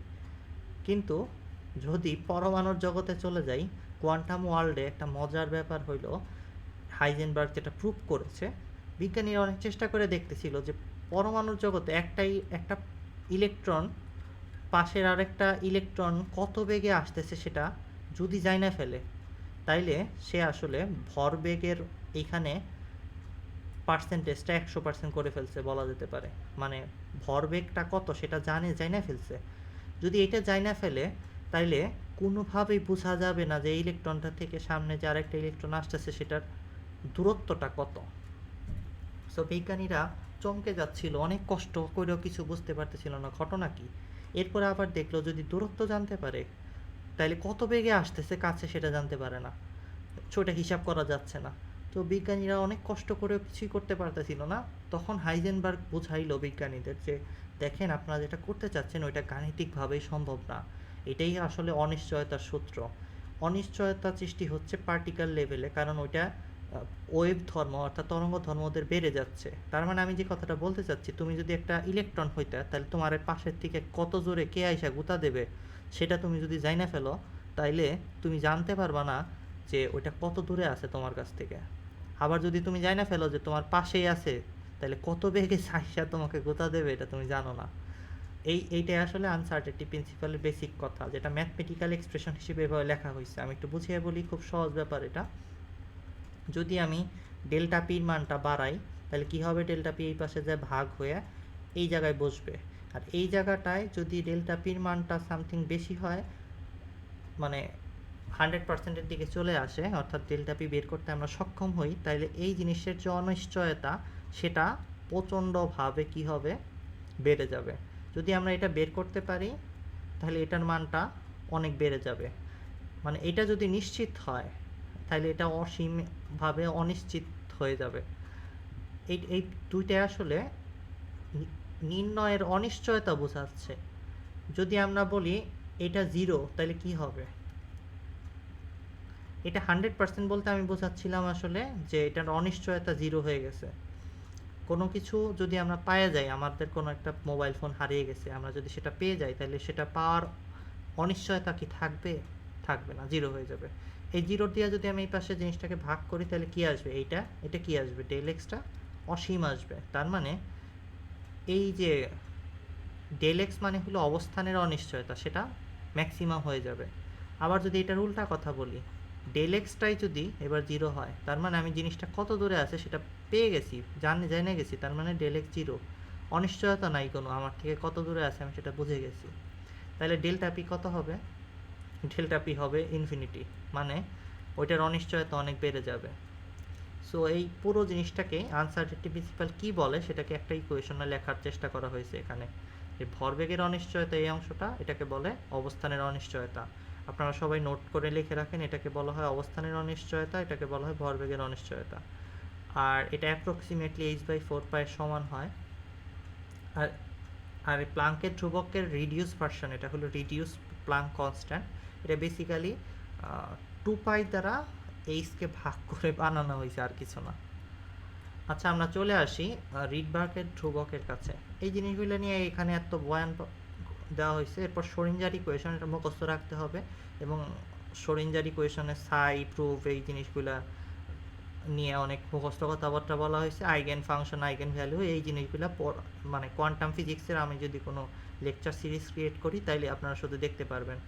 এবং প্রচণ্ড রিকোয়েস্ট না আসলে ছাত্রদের কাছ থেকে আমি কখনোই এই ধরনের জিনিস শেখাবো না, কারণ এইটা পড়ার জন্য পার্শিয়াল ডেরিভেটিভস বা ডিফারেন্সিয়াল ইকুয়েশন সলভ করা শিখতে হয়। এখান থেকে জাস্ট দেখানোর চেষ্টা করছে, এটা আসলে গণিতের প্রতি নাইনসাফি বলা যেতে পারে। এখানে যা করা হয়েছে এটা পুরোই আসলে খারাপ একটা কাজ করা হয়েছে বইয়ের মধ্যে। তাই তারাও মনে হয় নিরুপায় ছিল, কারণ এইখানে যে ধরনের গণিত লাগতেছে সেটা বোঝানোর মতো ক্যাপাসিটি আসলে এই বইয়ের মধ্যে নাই আসলে বলা যেতে পারে।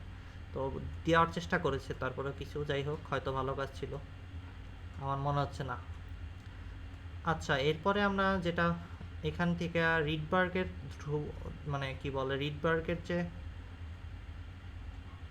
আমরা এখানে যে রিডবার্গস ইকুয়েশন দেখতে পাচ্ছি, এটা আসলে আমরা যা যা শিখতেছি ওই অঞ্চলে আছে, অর্থাৎ পরমাণু চতুর্দিকে যে ইলেকট্রনগুলো ঘুরতেছে সেখান থেকে যদি ইলেকট্রন এক জায়গা থেকে আরেক জায়গায় জাম্প করে আসে তাহলে কি হয়, বিকিরণ হয়, বিকিরণ বিচ্ছুরিত হয়। ওইখান থেকে আমরা জানি যে বিকিরণের একটা তরঙ্গ দৈর্ঘ্য আছে। সেই তরঙ্গ দৈর্ঘ্য নির্ণয় করার জন্য এই রিডবার্গ ধ্রুবকটা আমাদের হেল্প করবে, রিডবার্গের ইকুয়েশনটা আমাদের হেল্প করবে। ধ্রুবকটার মান হলো 10, মুখস্থ করার একটা কায়দা বলে দেই। এই রিডবার্গের ধ্রুবকটা 10, 10-এ উল্টে দিলে 9, 10-এর আগে হলো 9, 9কে উল্টে লিখলে হয় 6, তারপরে 7, তারপরে 8, এবং 10⁻² দ্বারা গুণ করলে পার মিটারে রিডবার্গ কনস্ট্যান্টের মান চলে আসে। আর এটা যদি আমাদের মনে না থাকে তাহলে আপনারা এটা ভুলে যান, সেন্টিমিটারে আসবে অ্যান্সার, এভাবে অনেকটা। যাই হোক, এরপরে আমরা রিডবার্গের এই ইকুয়েশন থেকে ল্যামডা বের করতে পারলে আমাদের যেহেতু জানা আছে, কি জানা আছে আমি একটু লিখে দিই, মনে করে দিচ্ছি। আমাদের hc/λ আছে মনে হয় জানা, হ্যাঁ, আমরা জানি hc বাই, যদি ল্যামডা এখানে দেই, hc/λ দিয়ে এই ল্যামডাটা এখানে বসিয়ে দিয়ে আমরা এর মানটাও বের করতে পারবো। এইটা আসলে কি হচ্ছে আমরা কিছুই হয়তো বুঝতে পারতেছি না, একটু সহজভাবে বুঝিয়ে বলি। বেসিক্যালি আমাদের যে নিউক্লিয়াসের চতুর্দিকে ইলেকট্রনগুলো ঘুরতেছিল, সেই ইলেকট্রনগুলো যদি একটা শক্তিস্তর থেকে আরেকটা শক্তিস্তরে জাম্প করে চলে আসে, তাহলে আমরা একটু আগেই বলছিলাম যে এখান থেকে শক্তি বিকিরণ আকারে বের হয়ে আসে। মানে বিকিরণ বলতে আলো চিন্তা করলেও হবে কল্পনা করার জন্য, বা পানির ওয়েভ চিন্তা করলেও হবে, যদিও এটা পানির ওয়েভ না। এইখান থেকে যে তরঙ্গ বের হয়ে আসতেছে বিকিরণ, সেটার অবশ্যই একটা তরঙ্গ দৈর্ঘ্য থাকবে। রিডবার্গের ধ্রুবক সেই তরঙ্গ দৈর্ঘ্য বের করার জন্য আমাদের হেল্প করতেছে এইখানে। আর রিডবার্গের যে সমীকরণ আছে সেটার মধ্যে এইটাই হলো সেই তরঙ্গ দৈর্ঘ্যটা যেটা আমরা বের করতে পারবো। আর এখানে NF মানে হলো ফাইনাল অবস্থা, NI মানে হলো ইনিশিয়াল অবস্থায় কোয়ান্টাম নাম্বারের মান। আচ্ছা, কোয়ান্টাম নাম্বার কথাটা না বলে শক্তি স্তরের মান বলি। এখানে n এর মান কত, এটা হলো 2 নম্বর, এটা হলো 1 নম্বর, তাহলে 1 2 লিখি। যদি ইলেকট্রনটা এখান থেকে এখানে আসে তাহলে আমরা বলবো 2 এর থেকে 1 এ আসছে, তাহলে আমরা বলবো NI মানে আগে ছিল 2 এ, NF এখন আছে 1 এ। তো NI আর NF বসিয়ে দিলেই আমরা এই সমীকরণটা থেকে সব কিছুর মান বসিয়ে ল্যামডা বের করে ফেলতে পারবো। এখানে ল্যামডা বার হইল একক দৈর্ঘ্যে তরঙ্গ সংখ্যা বা 1/ল্যামডাকে বোঝাচ্ছে। যদি কখনো বলা হয় একক দৈর্ঘ্যে তরঙ্গ সংখ্যা বের করো, তাহলে 1/ল্যামডা বের করে দেবো আমরা, সরাসরি এইখানে মান বসাই দিলেই কাজ হয়ে যাবে। অর্থাৎ যদি এই কেসে আমি বলি এ বার বের করতে, তাহলে আমরা কি করতাম, এন আই এর মানটা 2 বসাই দিতাম, আর এন এফ এর মানটা কি বসাতাম, ফাইনালি আছে সে 1 বসাই দিতাম, ব্যাস কাজ হয়ে যেত। আর এখানে একটা গুরুত্বপূর্ণ কথা হলো, এখানে যে মানই আসবো সেটার পরম মান নিয়ে আমরা ল্যামডাটা বের করব, কারণ তরঙ্গ দৈর্ঘ্য একটা দৈর্ঘ্য, ওইটা আমরা এখানে ঋণাত্মক আসবে না ধনাত্মক আসবে ওইটা নিয়ে মাথা ঘামাচ্ছি না। ওকে, রিডবার্গের ধ্রুবক জাস্ট একটা ধ্রুবক, এখানে বসিয়ে দিলে এই সূত্রটা কাজ করবে। বেসিক্যালি রিডবার্গ কোথা থেকে প্রমাণ করলো এই সূত্র, সেটা নিয়ে আমি এই সামারি ক্লাসে কথা বলবো না, এটা তো আগেই বলছি। এখন প্রশ্ন হইলো, আমি যে বললাম ইলেকট্রনটা 2 থেকে 1 আসলো, তাইলে শক্তির চেঞ্জ কতখানি হইলো, ই এর মানটা কত হবে, সেটা যদি আমরা জানতে চাই সেটাও বের করতে পারবো। এই ডেলি is equal to H mu, আর সেটা is equal to H C by lambda. So আমি এইচ এর মান বসাবো, আর সি এর মান হলো 3 × 10⁸ আলোর বেগ ডিভাইডেড বাই ল্যামডা। এই সমীকরণ থেকে যে ল্যামডা পাবো সেটা এখানে বসিয়ে দেব, ব্যাস আমরা জুলে শক্তির পরিবর্তনটা বের করতে পারবো, যেটাকে ইলেকট্রন ভোল্টেও নিয়ে যাওয়া যাবে। সো এই ধরনের অঙ্ক কোথায় আছে আমি একটু পিছনে গিয়ে দেখিয়ে দিচ্ছি।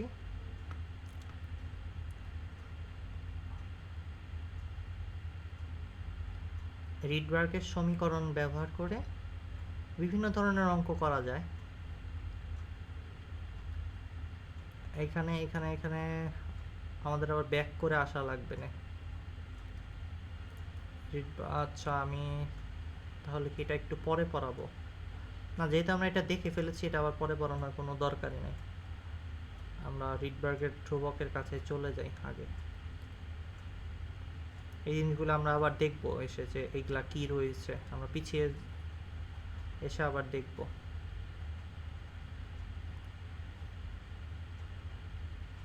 এই যে তড়িৎচুম্বকীয় বর্ণালী ব্যাখ্যা করার জন্য রিডিং পড়া লাগবে এই জিনিসগুলো, বিভিন্ন রকম বর্ণালী। আমার নামও দেখা যাচ্ছে রঞ্জন রশ্মি, আচ্ছা রশ্মিপ নাই আমার নামের পিছনে।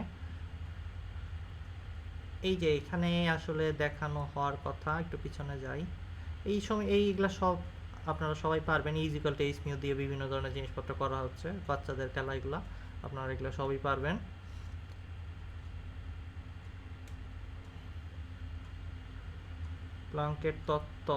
প্লাঙ্কের তত্ত্ব আমরা ফিজিক্সে শিখব বেসিক্যালি, দৃশ্যমান আলো আর বর্ণালী। এই যে রিডবার্গের সমীকরণ, আসলে রিডবার্গের সমীকরণ ব্যবহার করে কি ধরনের অঙ্ক আসে সেটা যদি দেখতে চান এখানে আপনারা দেখতে পারবেন, কিন্তু কিছু বিষয় আছে যেটা রিডবার্গের ধ্রুবকের এখান থেকে আপনাদের বুঝতে হবে। সেটা হলো, প্রথম যে বিষয়টা বুঝতে হবে সেটা হলো, আমাদের জীবনে অতীতে কি করেছি সেটা কিন্তু মানুষ ভুলে যায়। আপনি ধরেন এখন যদি ভালো রেজাল্ট করেন, তাহলে কিন্তু আপনি আগে যে খারাপ স্টুডেন্ট ছিলেন না কি ছিলেন না ওইটা কিন্তু কেউ দেখবে না, ঠিক আছে? যেমন আমি সবসময় খারাপ স্টুডেন্ট ছিলাম, তারপর যখন বুয়েটে চান্স পেয়ে গেলাম তখন মানুষজন ভালো স্টুডেন্টই মনে করে আর কি। বাট আমি এখনও খারাপ স্টুডেন্টই আছি, বাট আগ্রহ খুব ভালোই আছে, এই জন্য হয়তো পড়াশোনা করতে মজাই লাগে, বিভিন্ন জিনিসপত্র জানতে। বাট যে কথাটা বললাম, শেষে আপনি কী করতেছেন সেটা অত্যন্ত গুরুত্বপূর্ণ। তাই বেসিক্যালি ইলেকট্রনটা কোথায় আসলো, অর্থাৎ এনএফ এর মান কত, কোন স্তর থেকে আসছে সেটা গুরুত্বপূর্ণ না, কোথায় আসছে সেইটার উপর বেস করে বিভিন্ন ধরনের বর্ণালীর নামকরণ করা হয়। সেই নামগুলো আপনাদের মুখস্থ রাখা লাগবে। যদি এনএফ এর মান, আমি এখানে উল্টা লিখে ফেলেছি, কোথায় আসতেছে সেটা গুরুত্বপূর্ণ, তার মানে আমরা এনএফ এর মান দেখব। আমি এখানে এনএফ লিখি, সবগুলো একটু ঠিক করতে হবে। এনএফ এর মান 1 হলে সেটাকে বলা হয় লাইম সিরিজ, অর্থাৎ লাইম্যান সিরিজের আলো। আর ওইটা আসলে আলট্রাভায়োলেট হয়, অবলোহিত, যেটা আপনি চাইলে চোখে দেখতে পারবেন না। যে বিকিরণটা বের হবে ওই সিরিজ, ওই বিকিরণের সিরিজটাকে বলা হয় লাইম সিরিজ, আর যে বিকিরণটা বের হবে ওইটা আলট্রাভায়োলেট হবে, তার মানে আপনি দেখতে পারবেন না। আর এই যে যেটা দেখতে পারতেছেন NF এর মান 2 যদি হয় তাহলে এটা বামার সিরিজ হবে, এটা ভিজিবল হবে, অর্থাৎ আপনি খালি চোখে একটা বিকিরণ বের হয়ে যাচ্ছে সেটা চোখে দেখতে পারবেন। খালি চোখে দেখতে যায় না, ভেজাল হতে পারে, মানে প্রোটেকশন ইউজ করে দেখতে পারবেন। এরপরেরটাও দেখতে পারবেন না, এই পরের একটাও দেখতে পারবেন না, কারণ এগুলো সব ইনফ্রারেড দেখা যাচ্ছে।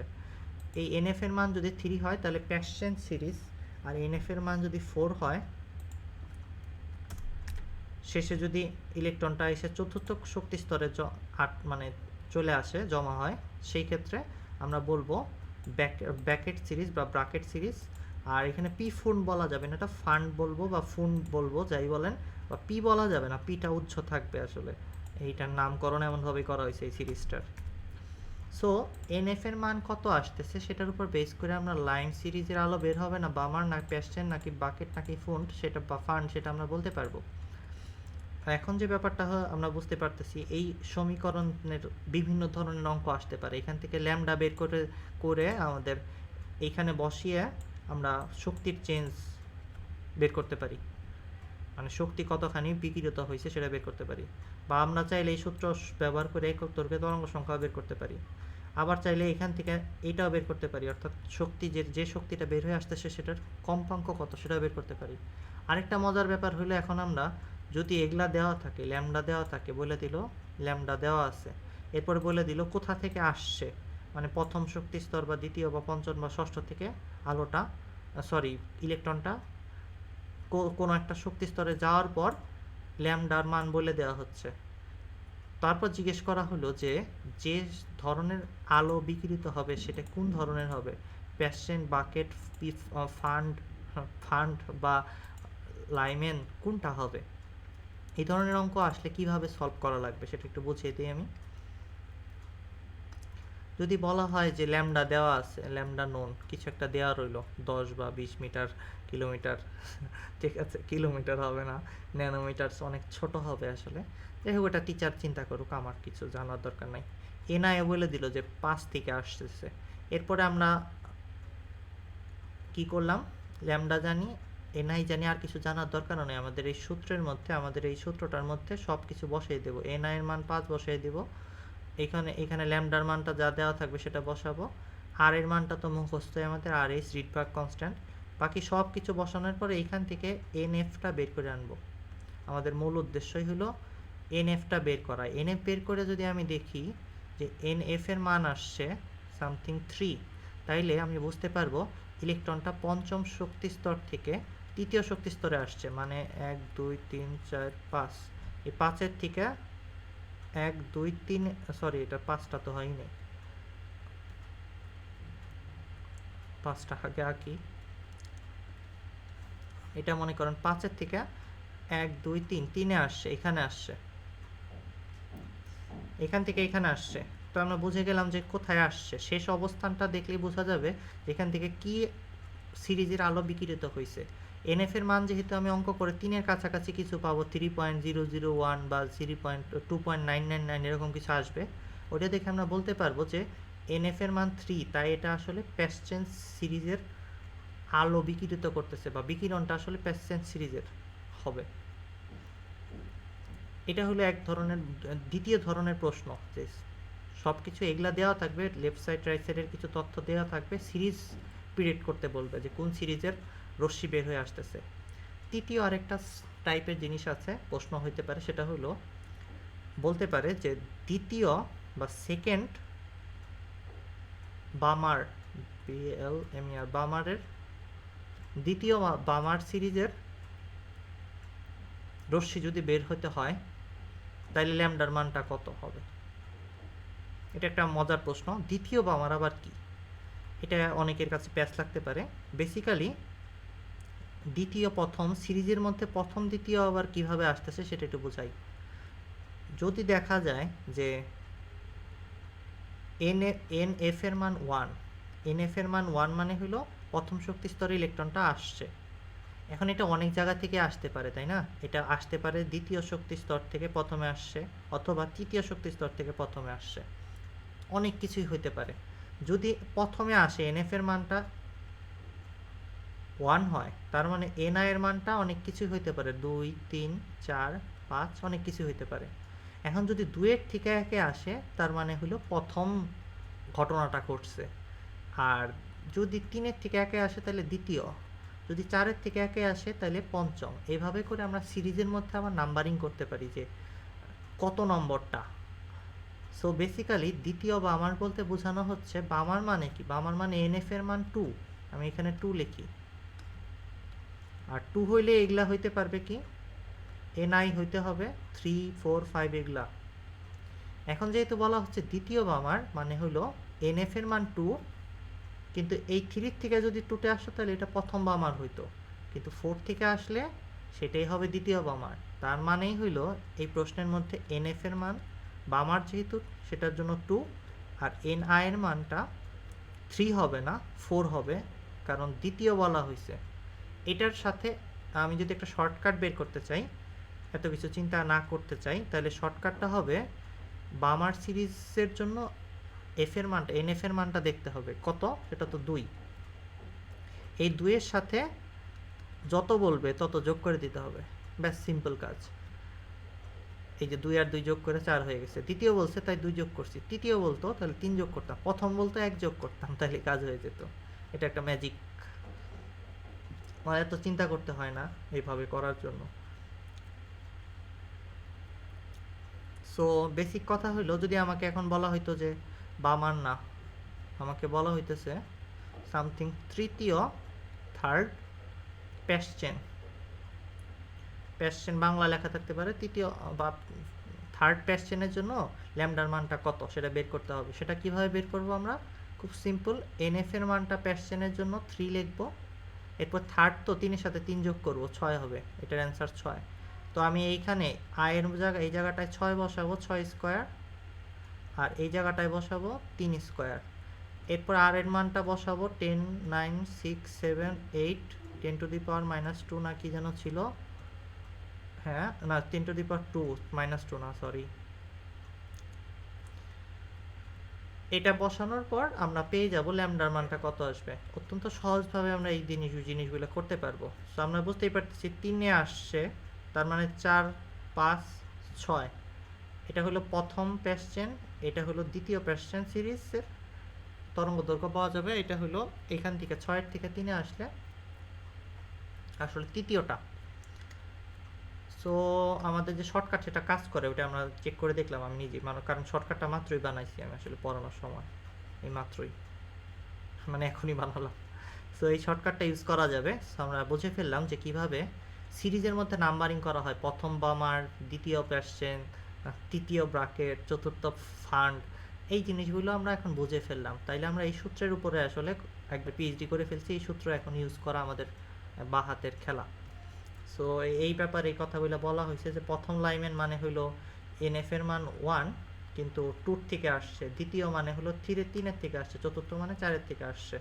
এই জিনিসগুলো আমরা এখন বুঝে ফেলছি। এখানে একটু হ্যাং হয়ে রয়েছে কোনো কারণে। আচ্ছা, কি ব্যাপার, আচ্ছা চলে গেছে, ওকে। এখন এই সূত্রটা যেহেতু আমরা বুঝে ফেলেছি, আমরা একটু সামনে চলে যাই, আমরা যে জিনিসগুলো স্কেপ করেছিলাম সেইখানে আমরা চলে যাব আই থিঙ্ক। আচ্ছা,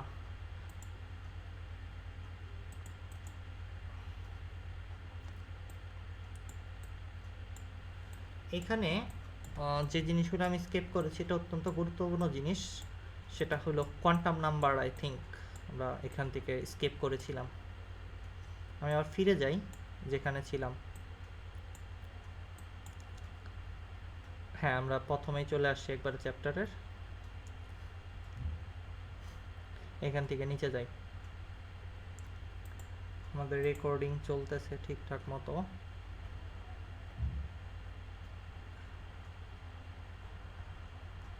আমরা এই যে এই সূত্রগুলো ব্যবহার করে কিভাবে ব্যাসার্ধ বের করে সেই জিনিসগুলো দেখেছিলাম। ব্যাসার্ধ বের করার সূত্র,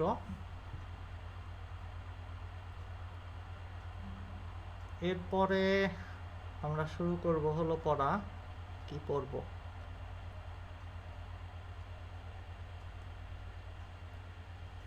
আমি সেই জায়গাগুলোতে হাত দেব যে জায়গাগুলোতে আপনারা বুঝতে পারবেন না আসলে বই পড়ে।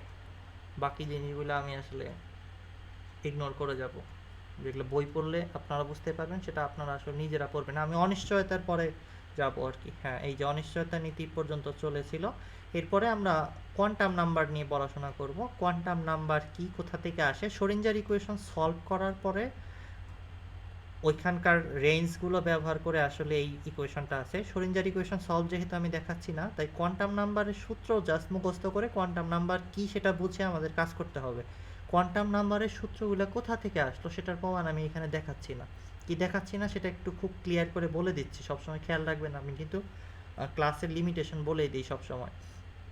আচ্ছা, যাই হোক, কোয়ান্টাম ফিজিক্স সিরিজে হয়তো আমরা দেখাতে পারি কোনো দিন কোয়ান্টাম নাম্বার কী, সেটা যদি দেখাইতে চাই, কখনো ইচ্ছা হয়। আচ্ছা, যাই হোক, কোয়ান্টাম নাম্বার যদি বলি, কোয়ান্টাম নাম্বারের সূত্র আছে। সূত্রগুলা এখানে 4টা মাত্র সূত্র। এটা দিয়ে কোয়ান্টাম নাম্বারের সমস্ত কিছু করা যায়। কোয়ান্টাম নাম্বার থেকে মাত্র 2 ধরনের প্রশ্ন আছে, আমি দেখাই দিলে আপনারা সবাই পারবেন। বাট কোয়ান্টাম নাম্বার জিনিসটা কি সেটা প্রমাণ না পড়লাম, ব্যাপারটা কি সেটা তো একটু বোঝা উচিত, নাহলে তো খুবই মানে খালি পরীক্ষার জন্য পরীক্ষায় প্লাস পাইলাম আর কিছুই বুঝলাম না, তাহলে ব্যাপারটা অনেকটা এরকম হয়ে যাবে। সো এ প্লাস আগে পাই, তারপরে আমরা অনেক কিছুই বুঝতে পারি, সেটাও ঠিক। বাট একটুখানি বোঝা দরকার। কোয়ান্টাম নাম্বারসকে বলা হয় অ্যাড্রেস অফ ইলেকট্রন। এক লাইনে বললাম, কত কিছু লেখা রয়েছে এখানে, অনেক কিছু পড়ে অনেক কিছু বোঝা যাবে, বাট আপনারা ঘোড়ার ডিম বুঝবেন। তাই আসলে বই না পড়িয়ে আমি একটা সহজ কথা বলছি। কোয়ান্টাম নাম্বার হলো অ্যাড্রেস অফ ইলেকট্রন, মানে ইলেকট্রনের ঠিকানা। আমাদের একটা ঠিকানা থাকে, যেমন সামথিং একটা বাসার নাম্বার থাকে, বাসার মধ্যে কত তালায় আমরা থাকি, কোন রুমে আমরা থাকি, কোন দিকে ঘুরে আসি, এই জিনিসগুলো আসলে কোয়ান্টাম নাম্বার আমাদের জন্য। বাট পরমাণুর জগতে ইলেকট্রনের জন্য যদি আমি অবস্থান নির্ণয় করতে চাই, সেটা এতটা সহজ হয় না। সেগুলাকে আমরা কোয়ান্টাম নাম্বারের সাহায্য নিয়ে বলতে পারি। কারণ যদি আমি বলি এখানে ইলেকট্রন আছে, আসলে ইলেকট্রন এখানে নাই, ইলেকট্রন মেঘ আকারে, শক্তি আকারে ছড়িয়ে আছে। ইলেকট্রন কোথায় আছে সেটা আসলে একটা প্রবাবিলিটির ব্যাপার হবে, অর্থাৎ নিশ্চিতভাবে বলাই যাবে না কোথায় আছে। তো আমি যদি বলি এটা হলো বাসার নাম্বার, বাসা, তারপরে এটাকে যদি বলি ফ্লোর, যে কত তালায় আছে, তারপরে আমি যদি এটাকে বলি রুম, রুম নাম্বারটা 3 নম্বর রুমে আছে না 4 নম্বর রুমে আছে, তারপর কেমনভাবে আছে, কোন দিকে ঘুরে আছে, মানে বিছানায় যদি শুয়ে থাকে তাহলে কোন দিকে, দিক। এই 4টা জিনিস আসলে ইলেকট্রন সম্পর্কে যদি আমরা জানতে পারি, তাহলে একটা ইলেকট্রনকে খুঁজে বের করতে পারবো। বেসিক্যালি কোয়ান্টাম নাম্বারের মানেই এই জিনিসটা। এটা আমি যদি ছবি আকারে বোঝাইতে চাই, তাহলে ছবি আকারে এরকমভাবে হবে, একটা বিল্ডিং, বিল্ডিংয়ের মধ্যে অনেকগুলো, কি বলে, বিল্ডিংটা 3D-তে আঁকি, অনেকগুলো ফ্লোর আছে, 1টা 2টা 3টা 4টা ফ্লোর আছে। ওকে, আমি যদি ফার্স্ট ফ্লোর 0, এটার গ্রাউন্ড ফ্লোর, এটা ফার্স্ট ফ্লোর, এটা সেকেন্ড ফ্লোর, এটা থার্ড ফ্লোর বলি। এখন যদি এইখানে আমার কোনো বন্ধু থাকে সেকেন্ড ফ্লোরে, আমি বলবো এন এর মানটা 2। তারপরে হইতে পারে সামথিং, এখানে অনেকগুলো রুম আছে, এই 3য় রুমে হইলো আমার বন্ধু আছে, তাহলে এল এর মানটা 3। তারপরে আমি ধরুন বললাম যে ফ্লোর বলেছি তো, সরি সরি সরি, এইখানে এই মহল্লায় অনেকগুলো বিল্ডিং থাকতে পারে। সো এটা হয়তো 10 নম্বর বিল্ডিং, এটা হলো 10th বিল্ডিং, তো এন এর মান আমি বসাবো 10। বিল্ডিংয়ের নাম্বারটা হলো এটা। এরপরে ফ্লোর নাম্বার বলছি, এরপরে রুম হইতে পারে 2টা 3টা আছে, এখানে আমি ধরেন আছে 2 নম্বর রুম, সো 2 লিখতে পারি এখানে, 2 নম্বর রুমে আমার বন্ধুকে পাওয়া যাবে। এখন আমার বন্ধু ধরেন ডানে কাত হয়ে ঘুমিয়ে আছে, সেটাকে আমি লিখলাম +1/2 বা -1/2। এভাবে করে আমি আমার বন্ধুকে খুঁজতে পারি। এইখানে বেসিক্যালি আমাদের বন্ধু হলো ইলেকট্রন, তারে আমরা খুঁজে বের করতে যাচ্ছি এই নাম্বারগুলো দ্বারা। এই কনসেপ্টটা অনেকের কাছে অনেক রাগান্বিত হয়ে যাওয়ার মতো অবস্থা হতে পারে, অনেকে অনেক ক্ষেপে যেতে পারে, এটা কি ফালতু কথা বলতেছেন ভাই, ইলেকট্রন 1 নম্বর কথা আমাদের বন্ধু না, ঠিক আছে। আরেকটা ব্যাপার হইলো, ইলেকট্রনকে এই নাম্বার দিয়ে কেন খুঁজতে যাব, এটা কি কি বলতেছেন, কিছুই বুঝতেছি না ভাই। আসলে বোঝার মতো জিনিসই না বলা যেতে পারে, খালি চোখে বোঝার মতো কোনো উপায়ও নাই। কারণ আপনারা জীবনে কোনোদিন পরমাণু দেখেন নাই, পরমাণুর মডেল দেখেছেন, ঠিক আছে, মানে অনেকটা ফেক জিনিস দেখেছেন বা ফেক ধারণা আছে জাস্ট। পরমাণুই আপনারা দেখেন নাই, পরমাণুর ভিতরে ইলেকট্রন দেখার তো প্রশ্নই উঠতেছে না। সো ইলেকট্রনরে আবার খুঁজতে যাচ্ছেন, ব্যাপারটা অনেক রহস্যময় মনে হচ্ছে, অ্যাডভেঞ্চারাস, তাই না? ইলেকট্রনের এইখানে ধরেন এই শক্তি স্তরে আছে, প্রথম শক্তি স্তরে আছে, তার মানে এন এর মানটা 1। তারপরে এই প্রথম শক্তি স্তরকে আবার বিভিন্ন উপস্তরে ভাগ করা হয়, তার মধ্যেও আবার আরও কিছু ডিভিশন, ম্যাগনেটিক ডিভিশন আছে, তার মধ্যে আবার কোন দিকে ঘুরতেছে সেটা নির্ণয় করতেছি আমরা এই 4টা নাম্বার দ্বারা, 1 2 3 4টা। সো এই জিনিসগুলো আমি দেখেন আঁকতে গিয়ে আঁকতে পারতেছি না, কারণ ডাইমেনশনে কুলাচ্ছে না জিনিসগুলো বোঝানোর জন্য। এই কারণে আসলে আমি আপনাদেরকে একটা কাল্পনিক রুম এঁকে, বিল্ডিং এঁকে আপনাদের বোঝাচ্ছিলাম, কারণ আপনার একটা ফ্লেভার নেওয়া দরকার যে আসলে কি করতেছি সেটা একটু বোঝা দরকার। যাই হোক, আমরা জ্ঞানের কথায় না যেয়ে আবার পরীক্ষার নাম্বার পাওয়ার জন্য ফিরে আসি। প্রিন্সিপাল কোয়ান্টাম নাম্বার বের করার সূত্র আসলে সিম্পল। এগুলো হলো প্রধান শক্তি স্তরগুলো, এন এর মান 1 2 3 4 5 6 এভাবে হইতে পারে। আর সাবসিডারি কোয়ান্টাম নাম্বার হলো এন এর মান যাই হবে সেটা থেকে একটা কম পর্যন্ত যাবে। যদি এন এর মান 1 হয় তাহলে সাবসিডারি হবে 0, 1। যদি এন এর মান 2 হয় তাহলে সাবসিডারি কোয়ান্টাম নাম্বার হবে 0 1, সরি আগেরটা ভুল বলছি, যদি এন এর মান 1 হয়, আমি একটু লিখি, হ্যাঁ, তাহলে ব্যাপারটা সুবিধাজনক হবে, কারণ বললে ব্যাপারটা বুঝতে কষ্ট হতে পারে। এন এর মান যদি 1 হয় তাহলে এল এর মান হবে শুধু 0, কিন্তু এন এর মান যদি 2 বলি তাহলে এল এর মানটা হবে 0 1 পর্যন্ত, মানে একটা আগে যেয়ে থেমে যাব, সোজা কথা। সো এল বের করার সূত্র আমরা বুঝলাম কিভাবে কাজ করে। এম বের করার সূত্র কি? এম বের করার সূত্র হলো minus L two plus L. এটাকে 1 মনে করেন না, -1 টু +1 না, এল, minus L two plus L. আমি আবার লিখে দিতেছি, minus L two plus L. যদি এল এর মানটা আমরা বলি 1, তার মানে এম এর মান হবে -1 0 1, এক করে বাড়াবেন আর কি। সূত্র কোথা থেকে আসছে? শ্রোডিঞ্জার ইকুয়েশন সলভ করে আসছে, ওইখানে আমি যাইতে চাচ্ছি না। আমরা কি করাচ্ছি? আপনাদের সূত্র মুখস্থ করাচ্ছি। সো ব্যাপারটা ক্লিয়ার করে দিই আমি। আসলে অনেকে করে কি, সূত্র মুখস্থ করায় কিন্তু বলে যে এটা বোঝাচ্ছি। দুইটার মধ্যে পার্থক্য আছে, কিন্তু আমি সূত্র বোঝাচ্ছি না আপনাদের, সূত্র মুখস্থ করাচ্ছি, এবং সূত্র কেমনি ইউজ করে পরীক্ষায় নাম্বার পাবেন সেটা দেখাচ্ছি। ব্যাপারটা অনেকটা অন্যায়, কারণ বাংলাদেশে একটু অন্যায় করেই চলতে হয় আর কি। কী করবেন, এই সূত্র বোঝাইতে আমার যে সময় লাগবে সেই সময় আসলে সরকার আপনাদের দেয় নাই। ব্যাপারটা সরকার বিরোধী ব্যাপার বলা উচিত না, আসলে অনেক প্রাচীন যুগের অসভ্যতা থেকে চলে আসতেছে তো এই জিনিসগুলো, এই কারণে আমাদের এগুলো সহ্য করতে হচ্ছে। যাই হোক, আমি ওইদিকে যেতে চাচ্ছি না। আমরা পরীক্ষায় নাম্বার পাওয়ার জন্য এই সূত্রগুলো মনে রাখতেছি, যেগুলো দিয়ে আমরা বিভিন্ন ধরনের প্রশ্ন অ্যান্সার করতে পারবো, এবং কোয়ান্টাম নাম্বার কি সেটার একটা মোটামুটি ধারণা আমরা পেয়ে গেছি। এস আসলে বেসিক্যালি এক একটা রুমের মধ্যে 2টা করে মানুষ আসলে টোটাল আটতে পারে, এই জন্য একটা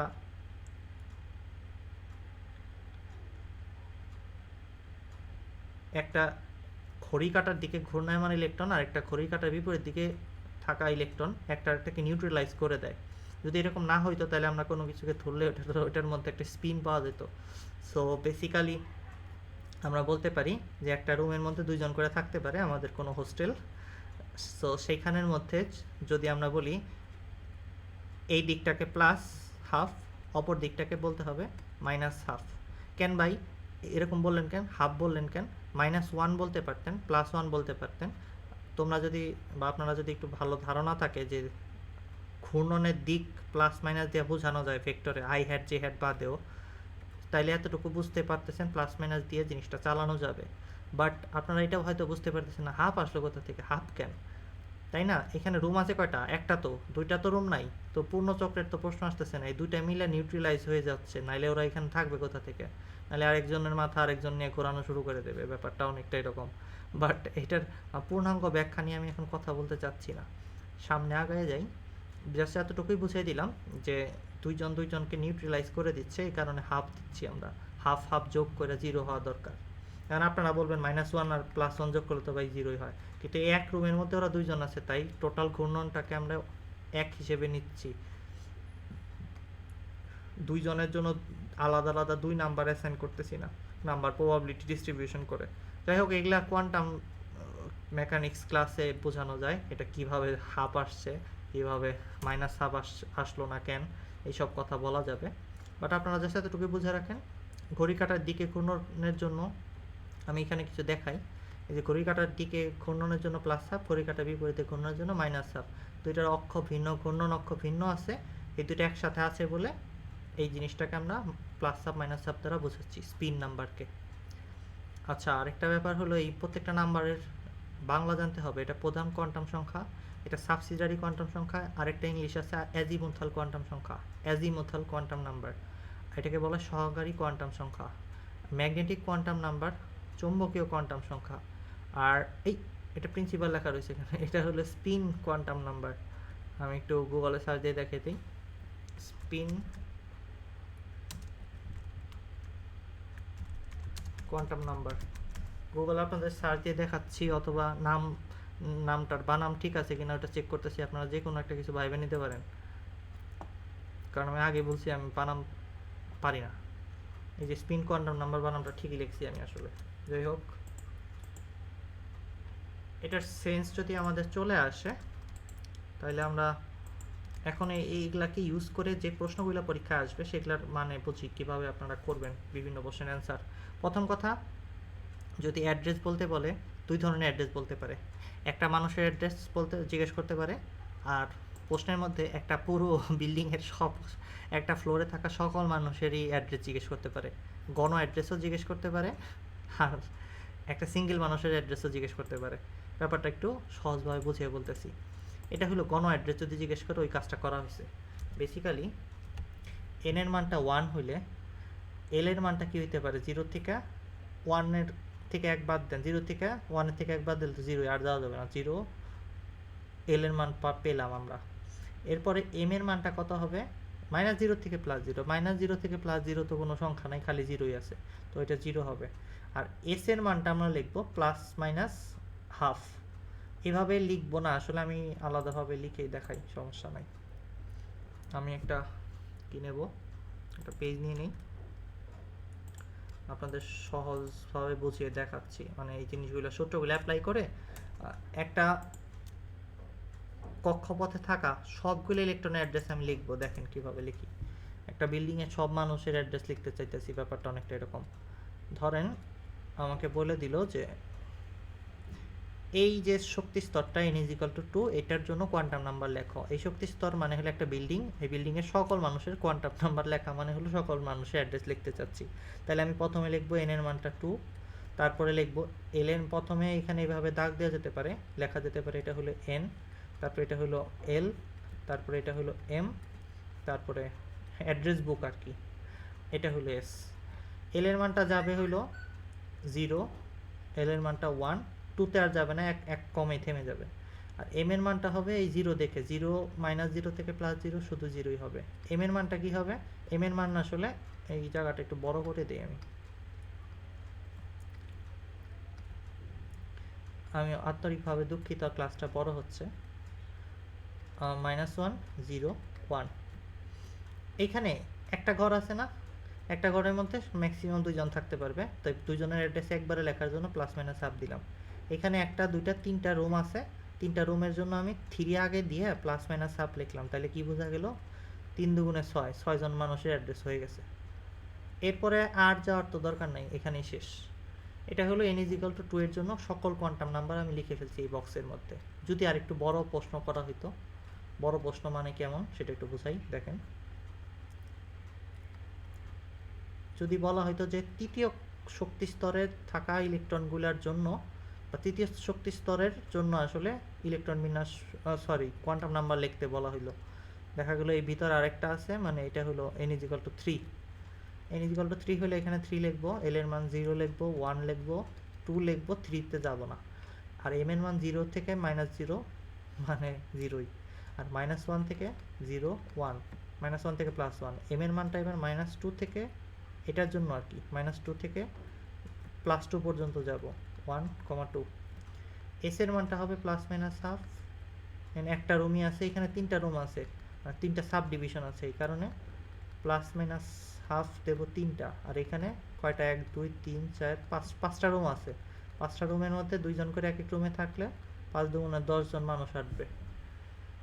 এইভাবে করে আমরা এক ধরনের কোয়ান্টাম নাম্বার লিখতে বলে এক ধরনের প্রশ্ন এরকম হবে। এখন আরেক ধরনের প্রশ্ন আছে, আমি বুঝিয়ে বলি কি ধরনের প্রশ্ন হতে পারে। আপনাকে সামথিং ধরেন বলল যে, ধরেন 1s2 2s2 3s2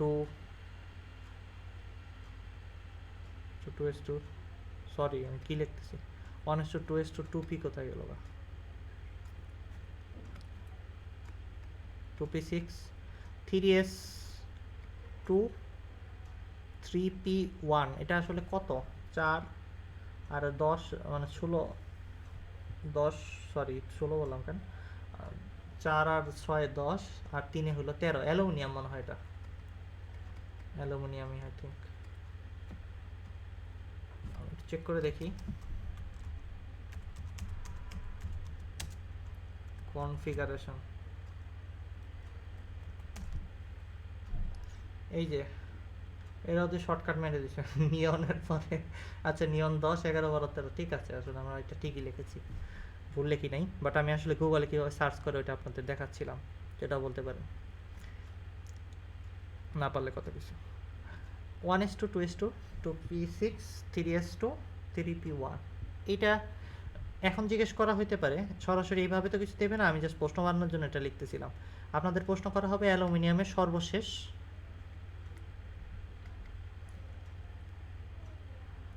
ইলেকট্রনের অ্যাড্রেস লেখো এই প্রশ্ন করলে কিভাবে অ্যান্সার করতে হবে প্রথম কথা এগুলা লিখলে কোনো লাভ হবে না আগেই বাদ অনেকে এইভাবে পুরোটা লিখে দিয়ে আসবেন কারণ এই যে এখানে 3 দেখা যাচ্ছে মানে অ্যালুমিনিয়ামের ইলেকট্রন বিন্যাস করলে দেখা যাচ্ছে যে সর্বশেষ যে ইলেকট্রনটা আছে সেটা আসলে তৃতীয় কক্ষপথে যাচ্ছে সেইটা দেখে অনেকেই পুরো অ্যাড্রেস লিখে দেবেন তাহলে অনেকটা এমন ব্যাপারটা হবে আপনার অ্যাড্রেস জিজ্ঞেস করছে আপনি আপনার বাসার বিল্ডিংয়ে যত মানুষ আছে সবার অ্যাড্রেস বলে দিলেন তাহলে তো একদমই বোকামি হবে এই কাজটা করা যাবে না এই ইলেকট্রনটার জন্য পার্টিকুলারলি আমার কোয়ান্টাম নাম্বার লিখতে বলা হয়েছে তাহলে এই ইলেকট্রনটার জন্য এন এর মানটা কত 3 এল এর মানটা কত এল এর মানটা হইল এল এর মান 0 হইলে এস অরবিটাল 1 হইলে পি 2 হইলে ডি 3 হইলে এফ এভাবে করে আগাতে হবে আর ধারণ ক্ষমতা যদি বলেন তাহলে এই গ্যাপ দিয়ে চিন্তা করতে হবে 1 2 3 এভাবে মানে 2 এটারটা হলো সামথিং 6 এটারটা 10 তারপরে একটা গ্যাপ দিয়ে চিন্তা করেন 7 2 14 ধারণ সংখ্যা এটা টোটাল মানে এস এর মধ্যে সর্বোচ্চ 2টা পির মধ্যে 3টা 6টা আর ডির মধ্যে সর্বোচ্চ 10টা এফ এর মধ্যে 14টা ইলেকট্রন থাকতে পারে এই ধারণ ক্ষমতা মুখস্থ করায় দেই আমরা এমএসএ প্লাস মেম্বারশিপের ছাত্রছাত্রীদের জেনারেলি বেসিক ক্লাসগুলোতে এন এর মান 3 এল এর মানটা কত হবে সেটা আমরা বের করতে চাচ্ছি অনেক কিছু হতে পারে কিন্তু -3 থেকে সরি এল এর মানটা 0 1 2 এরকম হইতে পারে কিন্তু আমরা জানি আমাদের যে এই যে ইলেকট্রনটা আছে এটা সেটা আছে পিতে পি আসলে কত 1 তো এল এর মানটা হবে 1 আমি বুঝতেছি অনেকে আপনারা বুঝতেছেন না আমি আবার রিপিট করব সমস্যা নাই এল এর মানটা 1 এটা আমার লাগবে অন্য কিছু লাগবে না আমার অন্যের বাসার ফ্লোরের অ্যাড্রেস দিয়ে তো লাভ নাই পিতে আছে মানে 1 এ আছে এল এর মানটা 1 তারপরে এম এর মানটা চিন্তা করতে হবে এম এর মান হইতে পারে -1 0 1 তিনটার মধ্যে একটা হইতেই পারে তো আপনি জাস্ট প্রথমটা দিয়ে দেন কোনো সমস্যা নাই এটা কোনটা দিলেন এটার জন্য কোনো কিছু নাম্বার কাটবে না বাট এল এর মানটা এম এর মানটা আপনি -2 দিতে পারেন না ওই তিনটার মধ্যে একটা দিতে হবে এখন সর্বশেষ এস এর মানটা কেউ প্লাস মাইনাস হাফ দিবেন না কারণ এখানে একটা ইলেকট্রন আছে দেখতেই পারতেছেন একটা ইলেকট্রন রয়েছে তো এটার অ্যাড্রেস হয় প্লাস হাফ নয় মাইনাস হাফ দিতে হবে এই যে এতটুকু অ্যাড্রেস এটাই হলো একটা ইলেকট্রনের অ্যাড্রেস আমি আবার একটু শর্টকাটে বুঝিয়ে দিচ্ছি আপনাদের এল এর মান যত হবে সেটার উপর বেস করে বেসিক্যালি আমরা বলে থাকি যে অরবিটালের নামটা কি হবে এল কি আসলে এই যে ফ্লোর বলতে পারেন একটা বিল্ডিংয়ের মধ্যে বিভিন্ন ফ্লোরের নাম্বারিং করি না first floor second floor third floor ব্যাপারটা অনেকটা ওইরকমই এল এর মানটা কত হবে সেটার উপর বেস করে অরবিটালটার নাম দেওয়া হয় ওই ফ্লোরে একটা নাম থাকে সো এল এর মান যদি 0 হয় তাহলে বুঝবেন ওটা এস অরবিটাল এল এর মান 1 হইলে ওটা পি এল এর মান 2 হইলে ওটা ডি তারপরে 3 হইলে এফ 4 হইলে জি এইভাবে করে এফ জি এই সাইজে কে এলিমেন্ট চলতে থাকবে বাট এত কিছু লাগে না আমরা যত মৌল আবিষ্কার করছি ওগুলো শেষ হয়ে যায় এফ এর বাইরে বেশি একটা যাওয়ার দরকার পড়বে বলে মনে হচ্ছে না জানি না আমি এখন 2021-এ ভিডিওটা বানাচ্ছি কি অবস্থা হয় সামনে আরও যদি না কোলায় এফে তাহলে জিতে যেতে হবে তো এটা কথা না আমি যেটা বলছিলাম সেটা হলো, আমি যে ইলেকট্রনটা খুঁজতেছি এটা হলো 3p1 এর মধ্যে রয়েছে। 3 মানে হলো n এর মান 3, p মানে হলো l এর মান 1, আর p এর মধ্যে যে m এর মানগুলো আছে সেটার মধ্যে একটা চুজ করেছি, -1 0 1 আছে, সেটার মধ্যে থেকে -1 চুজ করছি। s এর মানটা হাফ নিছি জাস্ট, কারণ একটা ইলেকট্রন আছে, দুইটা ইলেকট্রনের অ্যাড্রেস জিজ্ঞেস করলে তাহলে আমরা প্লাস মাইনাস হাফ লিখতাম। তো ওইটা অ্যালুমিনিয়াম হইতো না আর কি, অ্যালুমিনিয়ামের পরে যেটা আছে 14 সিলিকন টাইপের কিছু একটা হয়ে যেত। সো আমরা এটা বুঝে ফেললাম। এটা হলো দ্বিতীয় টাইপ অফ প্রশ্ন, সেকেন্ড টাইপ অফ প্রশ্ন। প্রথম টাইপ অফ প্রশ্নের মধ্যে কি থাকতে পারে, টাইপ 1-এ থাকতে পারে পুরো এন এর মান সামথিং বলে দিল, পুরো বিল্ডিংয়ের সবার অ্যাড্রেস জিজ্ঞেস করতে পারে। এছাড়া একটা পার্টিকুলার মানুষ এই ইলেকট্রনটার জন্য পার্টিকুলার একটা ইলেকট্রনের জন্য আপনার অ্যাড্রেস লিখতে বলতে পারে। এই দুইটা কাজ আপনাকে বলতে পারে প্রশ্নে। সর্বোচ্চ এই দুইটা ধরনের প্যাচ আসলে পরীক্ষায় আসে, আপনারা খুব সহজভাবে এগুলা ওভারকাম করতে পারবেন বলে আশা রাখা যায়। এরপরে আরও অনেক ধরনের প্যাচ দেওয়া যায় যেগুলো অ্যাডমিশনে ফেস করবেন।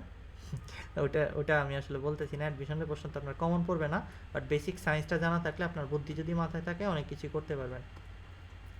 সো আমরা এখানে কোয়ান্টাম নাম্বার সংক্রান্ত আলোচনা শেষ করে ফেললাম। কোয়ান্টাম নাম্বার কি সেটা একটু বুঝলাম, এবং কোয়ান্টাম নাম্বারের সূত্রগুলো ব্যবহার করে কি বিভিন্ন প্রশ্ন কীভাবে সলভ করে সেটা জানলাম। এই যে এল এর মানটা বললাম যে এস পি ডি এফ, এগুলা কেমন দেখতে হয় অরবিটালগুলো, যে যে যে কক্ষপথে ঘুরতেছে এটাকে এন এর মান বলতেছি, প্রথম কক্ষপথ, দ্বিতীয় কক্ষপথ, তৃতীয় কক্ষপথ। কিন্তু কক্ষপথের ভিতর কীভাবে ত্রিমাত্রিক ওরিয়েন্টেশনের জিনিসগুলো আছে, প্রবাবিলিটি ডিস্ট্রিবিউশনটা কীরকম হবে, সেটা আসলে বেসিক্যালি আমাদের এই যে শেপ অফ অরবিটাল কেমন হবে সেটা আসলে বোঝাচ্ছে আমাদের এল এর মানটা, অ্যাজিমুথাল কোয়ান্টাম নাম্বারের মানটা। আর ওরিয়েন্টেশন ইন স্পেস বোঝাচ্ছে আসলে ম্যাগনেটিক কোয়ান্টাম নাম্বারটা, আর ঘূর্ণন বোঝাচ্ছে লাস্টের স্পিন নাম্বারটা। এখন এগুলোর প্রত্যেকটার আকৃতি আছে, এস দেখতে এরকম হয়, পি এরকম হয়, পি এক্স বললে এক্স বরাবর, ওয়াই বললে ওয়াই বরাবর, পি জেড বললে জেড বরাবর, ডি এক্স ওয়াই জেড, এগুলো প্রত্যেকটারই আলাদা আলাদা দেখতে বিভিন্ন শেপ আছে। আপনারা এইখানে যে দেখতে পারতেছেন P X Y Z D D দেখানো হচ্ছে। ডি এক্স ওয়াই আসলে এক্স আর ওয়াই এর মাঝখান দিয়ে এইভাবে যায়, আর ওয়াই জেড আসলে ওয়াই আর জেড এর মাঝখান দিয়ে এইভাবে ক্রস করে থাকে। জেড এক্স আসলে জেড আর এক্স অক্ষের মাঝখানে ক্রস করে থাকে। আবার এক্স স্কোয়ার ওয়াই স্কোয়ার যদি বলি তাহলে একবার এক্স বরাবর ওয়াই বরাবর থাকে, আর যদি জেড স্কোয়ার বলি তাহলে জেড বরাবর এইভাবে থাকে, আর ওই বরাবর শ্যাডো দেখা যাবে। সব একবারে মিলিয়ে যদি লিখি তাহলে আসলে জেড অরবিটালটা তৈরি হয়। এই সবগুলোকে মিলিয়ে লিখলে আর্ট করলে আসলে একটা জঙ্গল দেখা যাবে। ঠিক আছে। আর এফ অরবিটাল এরকম দেখা যায়, এরকম দেখতে হয়। এটা আসলে হাতে আঁকলে কিছুই বোঝা যাবে না আমার মনে হচ্ছে, বাট আপনি ভালো আর্টিস্ট হলে আঁকতে পারবেন। যাই হোক, অরবিটালের পার্থক্য কি সেটা নিয়েও কিছু পড়াশোনা করতে হবে আপনার, মাঝে মাঝে প্রশ্নে আসে খ নম্বর হিসেবে। অরবিট এবং অরবিটালের পার্থক্য কি, মানে এন এর মান দিয়ে কি বোঝাচ্ছে, এল এর মান দিয়ে কি বোঝাচ্ছে, ওইটা নিয়ে কিছু কথাবার্তা এখানে বলা হয়েছে। এগুলো মুখস্থ কথাবার্তা মনে রাখা লাগবে, এটা আমি পড়াচ্ছি না, আসলে কিছু বোঝানোর নাই। এরপরে এই জায়গা দিয়ে যেটা করা হচ্ছে সেগুলো হলো আলফা বিটা কণা নিয়ে কথাবার্তা বলা হচ্ছে। পারমাণবিক সংখ্যা, পারমাণবিক ভর, এইগুলা খুব সহজ জিনিস। আমি একটু হালকা টাচ করে দিচ্ছি জিনিসগুলো কি। এখান থেকে যদি আমি একটু পড়াই তাহলে যে কোনো একটা অ্যাটমের যে নাম, পরমাণুটার যে নাম সেটা এখানে থাকে, নিচে এই জায়গায় যেটা থাকে পারমাণবিক সংখ্যা থাকে, আর উপরে যেটা থাকে ওটা হলো ভর সংখ্যা এ থাকে। ভর সংখ্যা মানে হলো নিউট্রন আর প্রোটন, যেটা ইলেকট্রন বাদে যা আছে কেন্দ্রে নিউক্লিয়াসে সব থাকে হলো ভরের মধ্যে। ভরটা বেসিক্যালি সৃষ্টি করে মাঝখানের ওই অংশটাই। ইলেকট্রনের ভর অনেক কম, আর ওইটা চারপাশে উড়াউড়ি করতেছে, ঘোরাঘুরি করতেছে। আর ভর সংখ্যা বলতে আমরা নিউট্রন আর প্রোটনের সংখ্যাটারই বলতেছি। আর এরপরে এইরকম যদি একটা অ্যাটম দেওয়া থাকে তাহলে আমরা কিভাবে কি বুঝতে পারি। প্রথম কথা হলো জেড বা পারমাণবিক সংখ্যা পি দ্বারা আমরা বুঝতে পারতেছি যে নাম্বার অফ প্রোটন কয়টা আছে। আর জেনারেলি যদি একটা নিউট্রাল অ্যাটম হয়, মানে নিষ্ক্রিয় পরমাণু হয়, সেটার প্রোটন সংখ্যা নিউট্রন সংখ্যা তো আলাদা হবে না, নাহলে নিষ্ক্রিয় হবে কোথায়, ছেলে মেয়ের সংখ্যা সমান ওইখানে। সো জেনারেলি প্রোটন আর ইলেকট্রন সংখ্যা সমান হয়, তার মানে জেডই আসলে ইলেকট্রন বা প্রোটন সংখ্যা। আমি একটু সহজভাবে যদি বলি, একটা নাম দেই সামথিং কিছু একটা নাম হইতে পারে, পরমাণুটার নাম কি হবে এটা নিয়ে আমি কথা বলতে চাচ্ছি না। এ ইউ বা এ জি যাই হোক, এটা আসলে কোনো একটা নাম এক্স দিই আমি জাস্ট। উপরে ভর সংখ্যা দেওয়া রয়েছে 20, আর জেড এর মানটা দেওয়া রয়েছে সামথিং 17। এই 17 আসলে জেড এর মান, তার মানে হলো পারমাণবিক সংখ্যা যদি জিজ্ঞেস করা হয় আমরা বলবো 17। বলি আমাদের যদি প্রোটন সংখ্যা জিজ্ঞেস করা হয় আমরা তা বলবো 17। আমাদের যদি ইলেকট্রন সংখ্যা জিজ্ঞেস করা হয় তাও আমরা 17ই বলবো। এই তিনটা প্রশ্নের উত্তরই 17, কারণ এখানে কোনো প্লাস মাইনাস চার্জ নাই। যদি এখানে প্লাস চার্জ দেওয়া থাকে একটা, তার মানে হইলো ইলেকট্রন একটা কমে গেছে। Plus means less, minus means high. এখন যদি আমাকে বলা হয় পারমাণবিক সংখ্যা কত, আমি বলবো জেড। প্রোটন সংখ্যা কত, 17। জেড এর মান 17, প্রোটন সংখ্যা কত, এটা 17। ইলেকট্রন সংখ্যা কত, আমি বলবো 16, কারণ একটা ইলেকট্রন কমে গেছে। নাহলে এখানে একটা ইলেকট্রনের অভাব দেখা যাচ্ছে কেন, তাই না? আমি যদি এখানে 2 থাকতো 2 প্লাস, তাহলে আমি আরও কমে দিতাম। ইলেকট্রন আর প্রোটন সংখ্যা সমান নাই। আর যদি এখানে কিছু না থাকতো তাহলে আমি আবার লিখতাম যে 17ই আছে, কোনো সমস্যা নাই, হয় নাই। আর যদি এখানে 2 মাইনাস থাকতো তার মানে ইলেকট্রন বেশি হয়ে গেছে, 17, 18, 19 হয়ে গেছে, দুইটা বাড়াই দিতাম। তো এইভাবে করে আসলে ছোটো ছোটো অবজেক্টিভের অ্যান্সার আপনারা করতে পারবেন, এগুলো বাচ্চারা করতে পারে। এটা আসলে পুরোটাই 9-এর কনসেপ্ট। ক্লাস 9-এর আমার জেনারেলি যে ছাত্রগুলো থাকে ওদের এটা আমি সবসময় পড়াই। এইটুকু দ্বারা আসলে বিভিন্ন ধরনের কাজ করা যেতে পারে, সেটা নিয়ে এখানে এই কথাবার্তা বলা হয়েছে, আপনারা পড়ে দেখবেন। আপেক্ষিক পারমাণবিক ভরের কনসেপ্টটা কি, সেই সূত্রগুলো এখানে রয়েছে, এটা লাগবে একটু অবজেক্টিভের জন্য, আপনারা দেখবেন। আইসোটোপ থেকে কিভাবে আমরা মৌলের একটি পরমাণুর গড় ভর বের করতে পারি। বেসিক কথা হলো আইসোটোপগুলো প্রকৃতিতে কত পার্সেন্টেজে পাওয়া যায় সেটা দিয়ে জাস্ট ওই ভরগুলোকে গুণ করে 100 দিয়ে ভাগ করে দিবেন। ওটার একটা অঙ্ক এখানে দেখা রয়েছে, এতটুকু একটা অঙ্ক আর এতটুকু একটা সূত্র। কি বোঝাবো আসলে আর কি বুঝবেন আপনারা সেটাও আসলে চিন্তার ব্যাপার। এই যে ভরগুলো আইসোটোপের দেওয়া রয়েছে এবং কত পার্সেন্টেজে পাওয়া যায় সেটা বলা রয়েছে, তাইলে মোটামুটি আমরা বুঝতে পারি যে আমাদের হাতে ক্লোরিনের পারমাণবিক ভর যদি থাকে, আমাদের হাতে থাকা একটা ক্লোরিনের গড় ভর কত হতে পারে সেটা আমরা আন্দাজ করতে পারি প্রকৃতিতে পাওয়া যাওয়ার পার্সেন্টেজ দিয়ে চিন্তা করে। মানে আমরা আসলে আমাদেরটা তো মাপতে চাইতেছি না, জেনারেলি বিজ্ঞানীদের মাপাটা ইউজ করতে চাচ্ছি, তাই এটা গড়ে ভর বের করে নিতেছি। তো এটা আসছে 35.45। এই যে 35 রে পার্সেন্টেজ দিয়ে 37কে এই পার্সেন্টেজ দিয়ে গুণ করা হয়েছে, সোজা কথা ডিভাইডেড বাই 100 করে অ্যান্সার বের করা হয়েছে। এই একই অঙ্ক নিচে আরেকটা করা হয়েছে, এটা নিয়ে কথা বলে লাভ নাই। মৌলিক কণিকা, ইলেকট্রন, প্রোটন, নিউট্রন নিয়ে কথাবার্তা বলা হয়েছে, এগুলো রিডিং পড়ার জিনিস। তেজস্ক্রিয়তা আমি জেনারেলি ফিজিক্সে পড়াই, আলফা বিটা কণা কীভাবে বিচ্ছুরিত হয়, আলফা বিটা গামা। বাট এইখানে ওই জিনিসগুলো দেখানো হয়েছে। আমি যদি দেখাইতে চাই এই ধরনের কোনো রিয়াকশন, তাহলে আলফা কণা কি বিটা কণা কি সেটা নিয়ে একটু পড়াশোনা করতে হবে। এটা আসলে এই টপিকের লাস্ট, এই পুরো চ্যাপ্টারের লাস্ট কনসেপ্ট হবে। এর বাইরে আমরা আসলে সব পড়ে ফেলেছি মনে হয়, আমার এখানে থাকা সমস্ত কিছুই পড়ে ফেলেছি মনে হয়, একটুখানি বাকি আছে। এইখান থেকে যেহেতু আমরা প্রোটন সংখ্যা, নিউট্রন সংখ্যা, ইলেকট্রন সংখ্যা সবই বের করতে পারতেছিলাম। আচ্ছা নিউট্রন সংখ্যা কি বের করতে পারবো এটার? এটা খুব সিম্পল হবে। ভর সংখ্যার ভিতরে প্রোটন আছে, নিউট্রন আছে, আর আমরা প্রোটন সংখ্যা জানি 17। 17 থেকে 20 বাদ দিলে তাহলে কি পাওয়া যাব? এটার ভিতরে দুইটাই আছে, প্রোটন আর নিউট্রন, আর নিচেরটা হলো খালি প্রোটন। তাহলে 20 থেকে 17 বাদ দিলে আমরা পাবো নিউট্রন সংখ্যা। সো এখন কিছু পরমাণু দিয়ে জিজ্ঞেস করতে পারে এরা কি পরস্পরের আইসোটোপ নাকি আইসোটোন নাকি আইসোবার, অথবা আইসোমারও বলতে পারে। আইসোটোপ যদি বলে, টোপ কথাটার মানে হলো প্রোটন সংখ্যা সমান পি আছে না, টোপ, এই প্রোটন সংখ্যা মানে 27 পিপি মানে প্রোটন সংখ্যাটা সমান, তাইলে এরা আসলে পরস্পর আইসোটোপ। আইসোটোন শব্দের মানে হইল নিউটন সংখ্যা সমান। নিউটন কীভাবে বের করে? দুটাকে বিয়োগ করলে বের করে। 14 থেকে 7 বিয়োগ করলে হয় 7, 15 থেকে 8 বিয়োগ করলেও 14 হয়, তার মানে নিউটন সংখ্যা এই দুটার সমান, তাই এটাকে আইসোটোনস বলা যাবে এই দুটাকে। আইসোবার যদি বলে তাহলে ভর, বার মানে ভর, প্রশ্নেরও বলা হচ্ছে, মানে 32 এটাও আছে আর ওইটাও 32, ভর সংখ্যা সমান হইলে তাদের আইসোবার বলি। আইসোমার জেনারেলি ডিফারেন্ট শক্তিস্তর, এখানে স্টার বা অন্য কিছু দিয়ে বোঝাবে।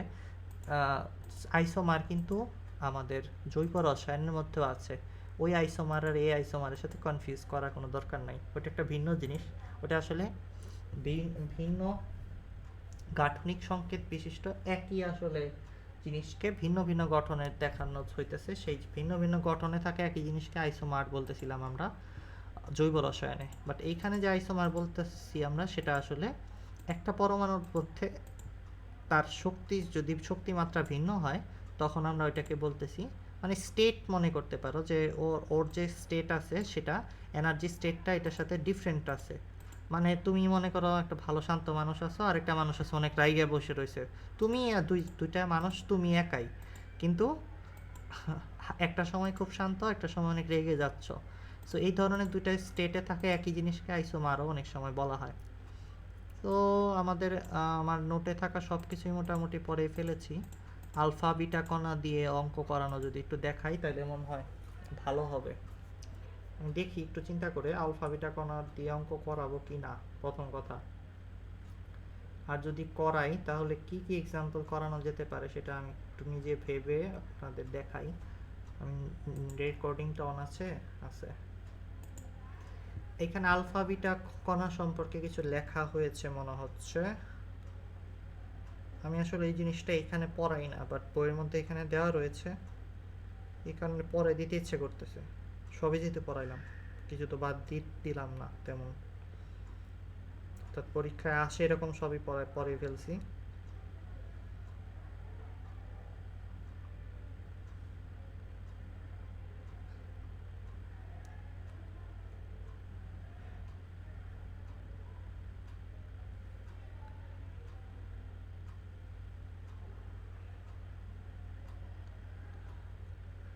আমরা একটু উপরে যাই, আলফা কণা সম্পর্কে একটু ডিটেল দেখতে হবে আমাদের।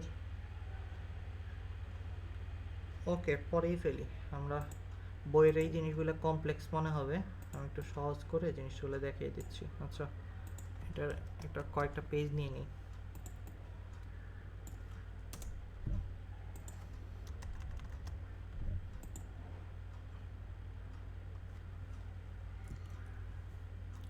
ওকে,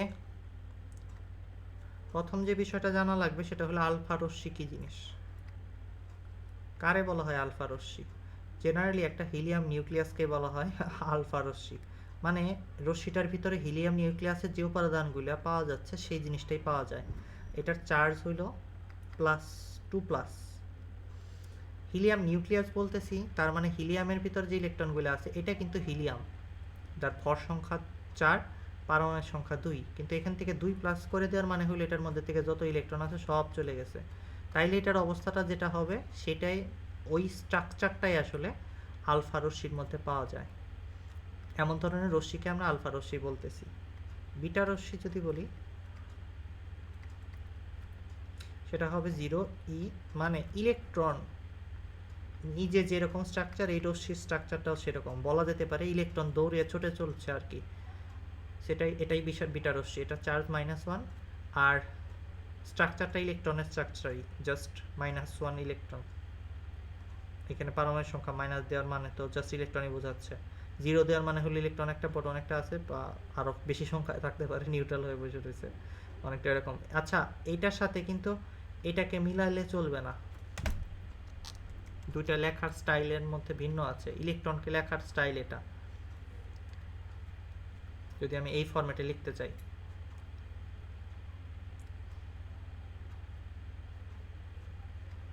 আপেক্ষিকভাবে ইলেকট্রনের ভরকে এখানে যে আমরা 0 ধরে রাখতেছি, এই জন্য এটা ভর সংখ্যাটা 0 দেখাচ্ছে। আর গামা রশ্মি হলো ইলেকট্রোম্যাগনেটিক ওয়েভ বা তড়িৎ চৌম্বকীয় বিকিরণ, তড়িৎ চৌম্বকীয় বিকিরণ। এটার মধ্যে ওই ধরনের কোনো চার্জ ফ্লো হচ্ছে না, এটা চার্জ নাই, চার্জ 0। এই তথ্যগুলো যায় না আমার কি লাভ? তেজস্ক্রিয় পদার্থ থেকে যখন তেজস্ক্রিয়তার মতো ঘটনা ঘটে, তেজস্ক্রিয়তা মানেই হলো তেজস্ক্রিয় পদার্থ থেকে তেজস্ক্রিয় রশ্মি বের হয়ে যাওয়ার ঘটনা। এই ঘটনা যখন ঘটে তখন দেখা যায় না অনেক সময় রেডিয়ামের বিভিন্ন বাতি আমরা কিনে আনি, বা রেডিয়ামের বিভিন্ন চিরুনি বা বিভিন্ন ধরনের প্লাস্টিকের বা স্টার টাইপের জিনিসপত্র মার্কেটে পাওয়া যায় রেডিয়ামের, ওই জিনিসগুলো দেখা যায় অন্ধকারে জ্বলতেছে, জল করে। ছোটোবেলায় আমরা দেখতাম, এটা খুব ভালো লাগতো, আমি এখনও এগুলা পছন্দ করি, আমি এখনও অনেক ছোট, সো এই জিনিসগুলো ভালো লাগে। এই রেডিয়ামের যে বাটি থেকে যে রশ্মিগুলো বের হয়ে আসতেছে সেগুলো হলো রেডিয়ামের থেকে বের হয়ে আসা একটা রেডিয়েশন।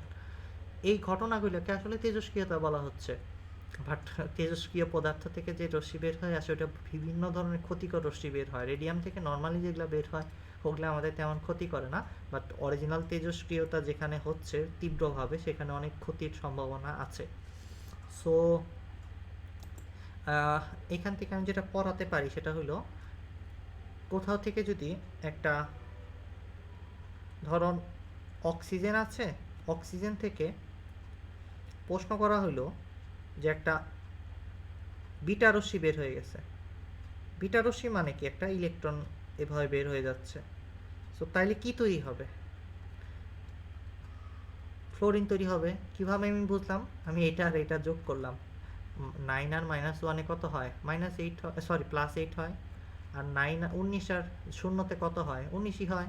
তো মিলে গেছে, দুই পাশ মিলিয়ে দেখলাম যে কিভাবে কি হয়। সো এই প্রশ্নের উত্তর আমরা করতে পারবো যদি অক্সিজেন থেকে একটা কি রশ্মি, এটা কি রশ্মি, বিটা রশ্মি বের হয়ে যায়, তখন আমরা কিভাবে মানে কি বলবো যে কি তৈরি হয়? ফ্লোরিন তৈরি হয়। এটা একটা বিক্রিয়াও দেখলাম। এটা কিন্তু ভিন্ন ধরনের বিক্রিয়া। রশ্মি বের হয়ে যাচ্ছে মানে হলো এখানে আমাদের যে নিউক্লিয়াসের মধ্যে যে ঘটনাগুলো ঘটতেছে তাতে কিন্তু একটা পুরো অ্যাটমেরই চেঞ্জ হয়ে যাচ্ছে।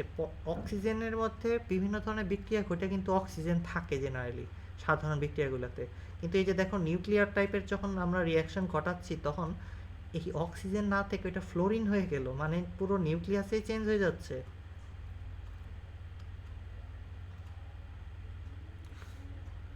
তেজস্ক্রিয়তা আসলে একটা স্বতঃস্ফূর্ত ঘটনা, আর নিউক্লিয়ার যে বিক্রিয়া সেটা কিন্তু স্বতঃস্ফূর্ত ঘটনা না, ওটা আমাদের বাইরে থেকে ঘটাইতে হয়। তেজস্ক্রিয়তা পদার্থ রাখলে তেজস্ক্রিয়তা ওটা থেকে এমনি এমনি ঘটে স্বতঃস্ফূর্তভাবে, ন্যাচারালি।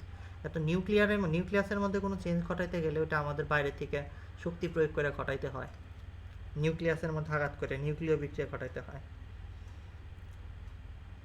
আর এইগুলো আসলে ফিজিক্সে পড়ে, আমি এখন বলতে যাচ্ছি না। ফিশন, ফিউশন, ট্রান্সপোর্টেশন টাইপের জিনিসপত্র হয়তো এখানে দিয়ে রাখবে ওরা, আপনারা সবাই একটু পড়ে নেবেন রিডিং হিসেবে। আমি ম্যাথমেটিক্যাল টার্মে আসি। সামথিং টিএইচ, থোরিয়াম মনে হয় এটা। এইখান থেকে বলতেছে যে একটা বিটা রশ্মি বের হয়ে গেলে কি হবে? অ্যান্সার হলো এটা তৈরি হবে, পোলেনিয়াম টাইপের কিছু একটা, পিএ।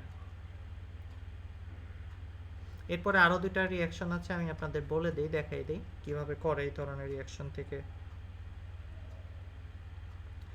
ইউরেনিয়াম বললো, ইউরেনিয়াম এগুলো সব তেজস্ক্রিয় অ্যাটম আর কি, এর জন্য এত বেশি পারমাণবিক সংখ্যা নিয়ে কাজ করতেছি। আপনার মনে হতে পারে ভাই ছোটো ছোটো জিনিস দেখান বা এগুলো তো আমাদের মুখস্থ নাই, বাট এই জিনিসগুলোর মধ্যে তেজস্ক্রিয়তা হয়, তো আমার ওইটা দেখাইতে হচ্ছে, উপায় নাই।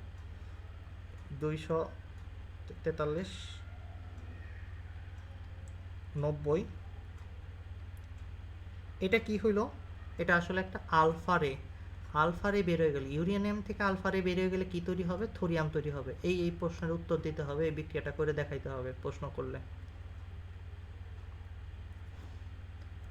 আলফা বিটা গামারে যেহেতু আমরা চিনি, তাই এই ধরনের রিয়াকশন আমাদের মনে রাখা লাগবে। বেসিক্যালি এই নামগুলো মনে রাখতে হচ্ছে, ইউরেনিয়াম আর এই টিএইচ হচ্ছে কি হচ্ছে, এটা যদি আমি না বলতে পারি বা না দেখাইতে পারি বিক্রিয়ার মধ্যে, তাহলে তো নাম্বার পাবো না। এই কারণে কয়েকটা বিক্রিয়া আসলে মুখস্থ রাখতে হবে, ভালো লাগুক আমাদের, না লাগুক জনগণের স্বার্থে। আর এর থেকে আর এন তৈরি হয়েছে। আচ্ছা যাই হোক, এই আলফা রেটা বের হয়ে গেছে এখান থেকে, তারপর এটা তৈরি হয়েছে, আমরা মিলিয়ে দেখতে পারি। এই যে 86 + 2 88, আবার 92 তৈরি করতে হবে, 90 + 2 দিয়ে তৈরি করা যেতে পারে, খুব ইজি। আমি এখানে একটু ক্রিটিক্যাল জিনিস দেখাতে চাচ্ছি, কিভাবে করে সেটা বুঝিয়ে দিচ্ছি। অ্যাডমিশন কোয়ালিটি বা বোর্ডে আসার মতো প্রশ্ন এটা, আমি যেটা দেখাচ্ছি এখন। প্রশ্নটা আমি লিখতেছি 228, 90 থোরিয়াম। এখান থেকে আমি চাচ্ছি 212, 83 বিআই এটা তৈরি করতে, ওটা থেকে এটা তৈরি করব, কিন্তু কয়টা আলফা আর কয়টা বিটা বের হয়ে যেতে হবে সেটা প্রশ্ন করা হচ্ছে। খুবই ক্রিটিক্যাল প্রশ্ন, এবং এটা এই লেভেলে মানে খুব ভালো একটা প্রশ্ন বলা যেতে পারে। কয়টা আলফা রশ্মি কয়টা বিটা রশ্মি বের হয়ে গেলে টিএইচ থেকে বিআই তৈরি হবে, সেটা আমাদের জানতে হবে। থোরিয়াম থেকে বিসমাথ টাইপের কিছু একটা, আমি নামটা আসলে বলতে পারতেছি না এখন। এটা কি আসলে পর্যায় সারণীতে লেখা রয়েছে, আপনারা দেখে নেবেন। আমি ওইটা বলার জন্য বা মুখস্থবিদ্যার কোনো পরিচয় দিতে চাচ্ছি না, আমার এমনি মুখস্থবিদ্যা নাই। আমি এটা কিভাবে সলভ করে সেই টেকনিকটা দেখাচ্ছি। প্রথম কথা যেটা বলা হচ্ছে সেটাকে আমরা ধরে নেব, আলফা আর বিটার একটা পরিমাণ ধরে নেব। আমরা বেসিক্যালি ধরে নেই, ধরেন যে আলফা লাগবে এটা আর বিটা লাগবে বিটা। তাহলে এইটার আলফা আসলে কি সেটা একটু লিখে ফেলি, টোটালি ডিটেলে লিখি জিনিসগুলো, তাহলে সুবিধাজনক হবে। এটা লাগবে আসলে হিলিয়াম নিউক্লিয়াস, তাই না? এটা তো আলফা কণা। আর বিটা লাগবে হলো ইলেকট্রন। সো আমি এটাকে এখন সলভ করব হলো একটা দুইটা কি বলে সাইমুলটেনিয়াস ইকুয়েশন সলভ করে। 90 নিচে হলো 90 বানাইতে হবে, তার মানে 90 ইজ ইকাল টু 83 মানে এটা plus 2a plus minus B, plus minus B না লিখে মাইনাস বি সরাসরি লিখি, প্লাস মাইনাসে তো মাইনাস আপনাদের বোঝা উচিত, তাই না? তো আমি এটাকে সরাসরি মাইনাস বি লিখতে চাচ্ছি। এটা একটা সমীকরণ হইল। আমি এই সমীকরণটাকে একটু ভালোভাবে প্রকাশ করতে চাচ্ছি। 2a minus B is equal to 83 98 90 minus 83 এইভাবে লিখে রাখবো। এটাকে সমীকরণ 1 বলবো, উপরেরটাকে বলবো না। কারণ আছে, আমি ক্যালকুলেটারে সলভ করতে পারবো না, এলে সলভ করাই যাবে না। এরপরে এই সমীকরণটা আমার দরকার। দ্বিতীয় যে জিনিসটা লাগবে সেটা হলো এগুলো মিলাই দেখি, চলেন। 2 2 8 ইজ ইকাল টু কী হবে? 2 1 2 প্লাস 4টা এ আছে আর 0টা বি আছে, বি ইন্টু 0। এটা হলো সমীকরণ 2। সমীকরণ 2 এর মধ্যে দেখা যাচ্ছে খালি এ আছে, তার মানে এখান থেকে এ বের হয়ে যাবে চট করে।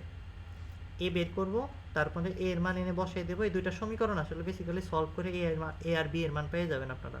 আপনারা যদি ক্লাস 9 পাস করে থাকেন বা ক্লাস 8 পাস করে থাকেন, তাহলে এই ধরনের সমীকরণ থেকে অপনয়ন প্রতিস্থাপন, বজ্রগুণন বা আর গুণন বা ক্রস মাল্টিপ্লিকেশন ব্যবহার করে অথবা ক্যালকুলেটর সরাসরি ব্যবহার করে এ এর মান বি এর মান বের করা আপনারা জানেন। সো এটা কোনো কঠিন কাজ হবে বলে আমার মনে হচ্ছে না। এ এর মান সামথিং আসবে মনে হয় 4, বি এর মান সামথিং 1 আসবে, তার মানে 4টা কি এ মানে হলো আলফা। আর একটি বিটারে যদি চলে যায় কিসের থেকে? থোরিয়াম থেকে, তাহলে আমাদের এই যে বিসমাথ বা বিআই এটা তৈরি হবে। বিসমাথ নাকি এটা আমার মনে নাই। ওকে, সো আমরা কি শিখলাম? আলফা বিটা কণা কাকে বলে, আলফা বিটার রে কাকে বলতেছি, রশ্মি, সেটা আমরা বুঝলাম। আর গামা রশ্মি কারে বলতেছি সেটা বুঝলাম। সেটার কিছু প্রপার্টিস মুখস্থ করতে হবে, এই জায়গাগুলোতে লেখা আছে। আলফা বিটা রশ্মি কারে বলে না বলে, পার্থক্য কী, ভর কত, চার্জ কত, এই সমস্ত কথা বলা আছে। কিন্তু আলফা বিটা রশ্মি কোনো পরমাণু থেকে বিচ্ছুরিত হইলে সেই পরমাণু চেঞ্জ হয়ে অন্য কোন পরমাণুতে পরিবর্তন হবে, সেই ধরনের বিক্রিয়া আমরা দেখলাম এবং সেই খান থেকে একটা গুরুত্বপূর্ণ প্রশ্নের সমাধান করলাম। একটা ভালো ক্রিটিক্যাল প্রশ্ন, আলফা বিটা রশ্মি কয়টা বের হয়ে যাবে সেটা আমরা বের করতে শিখলাম। আলফা রশ্মি বিটা রশ্মি বের হয়ে গেলে কী তৈরি হবে সেই ধরনের প্রশ্ন দেখলাম। আসলে বেসিক্যালি দুইটা টাইপ আছে এখানে। টাইপ 1-এর মধ্যে আমরা এটা থেকে ওটা তৈরি হবে কি না এটা আমরা জানি না, কী তৈরি হবে সেটা বের করলাম আসলে। আর এই লাস্ট প্রশ্নটার মধ্যে কী তৈরি হবে সেটা বলে দিছে, কয়টা আলফা কয়টা বিটা যাইতে হবে সেটা বলা হচ্ছে, জিজ্ঞেস করা হচ্ছে। দুইটা প্রশ্নের পার্থক্য এখানে আসলে বলে দিচ্ছিল, একটা আলফা বা দুইটা আলফা গেলে বা একটা বিটা বা দুইটা বিটা গেলে কি হবে সেটা বলো। সেই দুইটার মধ্যে দুইটাকে একটা টাইপ, আর এই অঙ্কটা হলো আরেকটা টাইপ। 3টা টাইপে আমরা দেখে ফেললাম। তাহলে এই চ্যাপ্টারটা পুরোটাই মোটামুটি শেষ। আমাদের যেটা বাকি রইলো সেটা হলো দ্রাব্যতার জন্য আলাদা লেকচার রয়েছে, অলরেডি আপলোড করা হয়ে গেছে, আপনারা সবাই দেখে নেবেন। Thank you. আসলে আপনাদের অনেক বেশি সময় নিয়ে ফেলার জন্য আমি অত্যন্ত দুঃখিত, কিন্তু আপনাদের যে সুবিধাটা হইলো এখন এই চ্যাপ্টারটা আপনাদের জাস্ট 3-4 ঘন্টা সময় দিয়ে আসলে পড়লেই শেষ হয়ে যাবে। এই চ্যাপ্টারটা পড়তে না হলে 1 থেকে 1.5 মাস সময় লাগবে আপনাদের। সবাইকে খোদা হাফেজ, ভালো থাকবেন।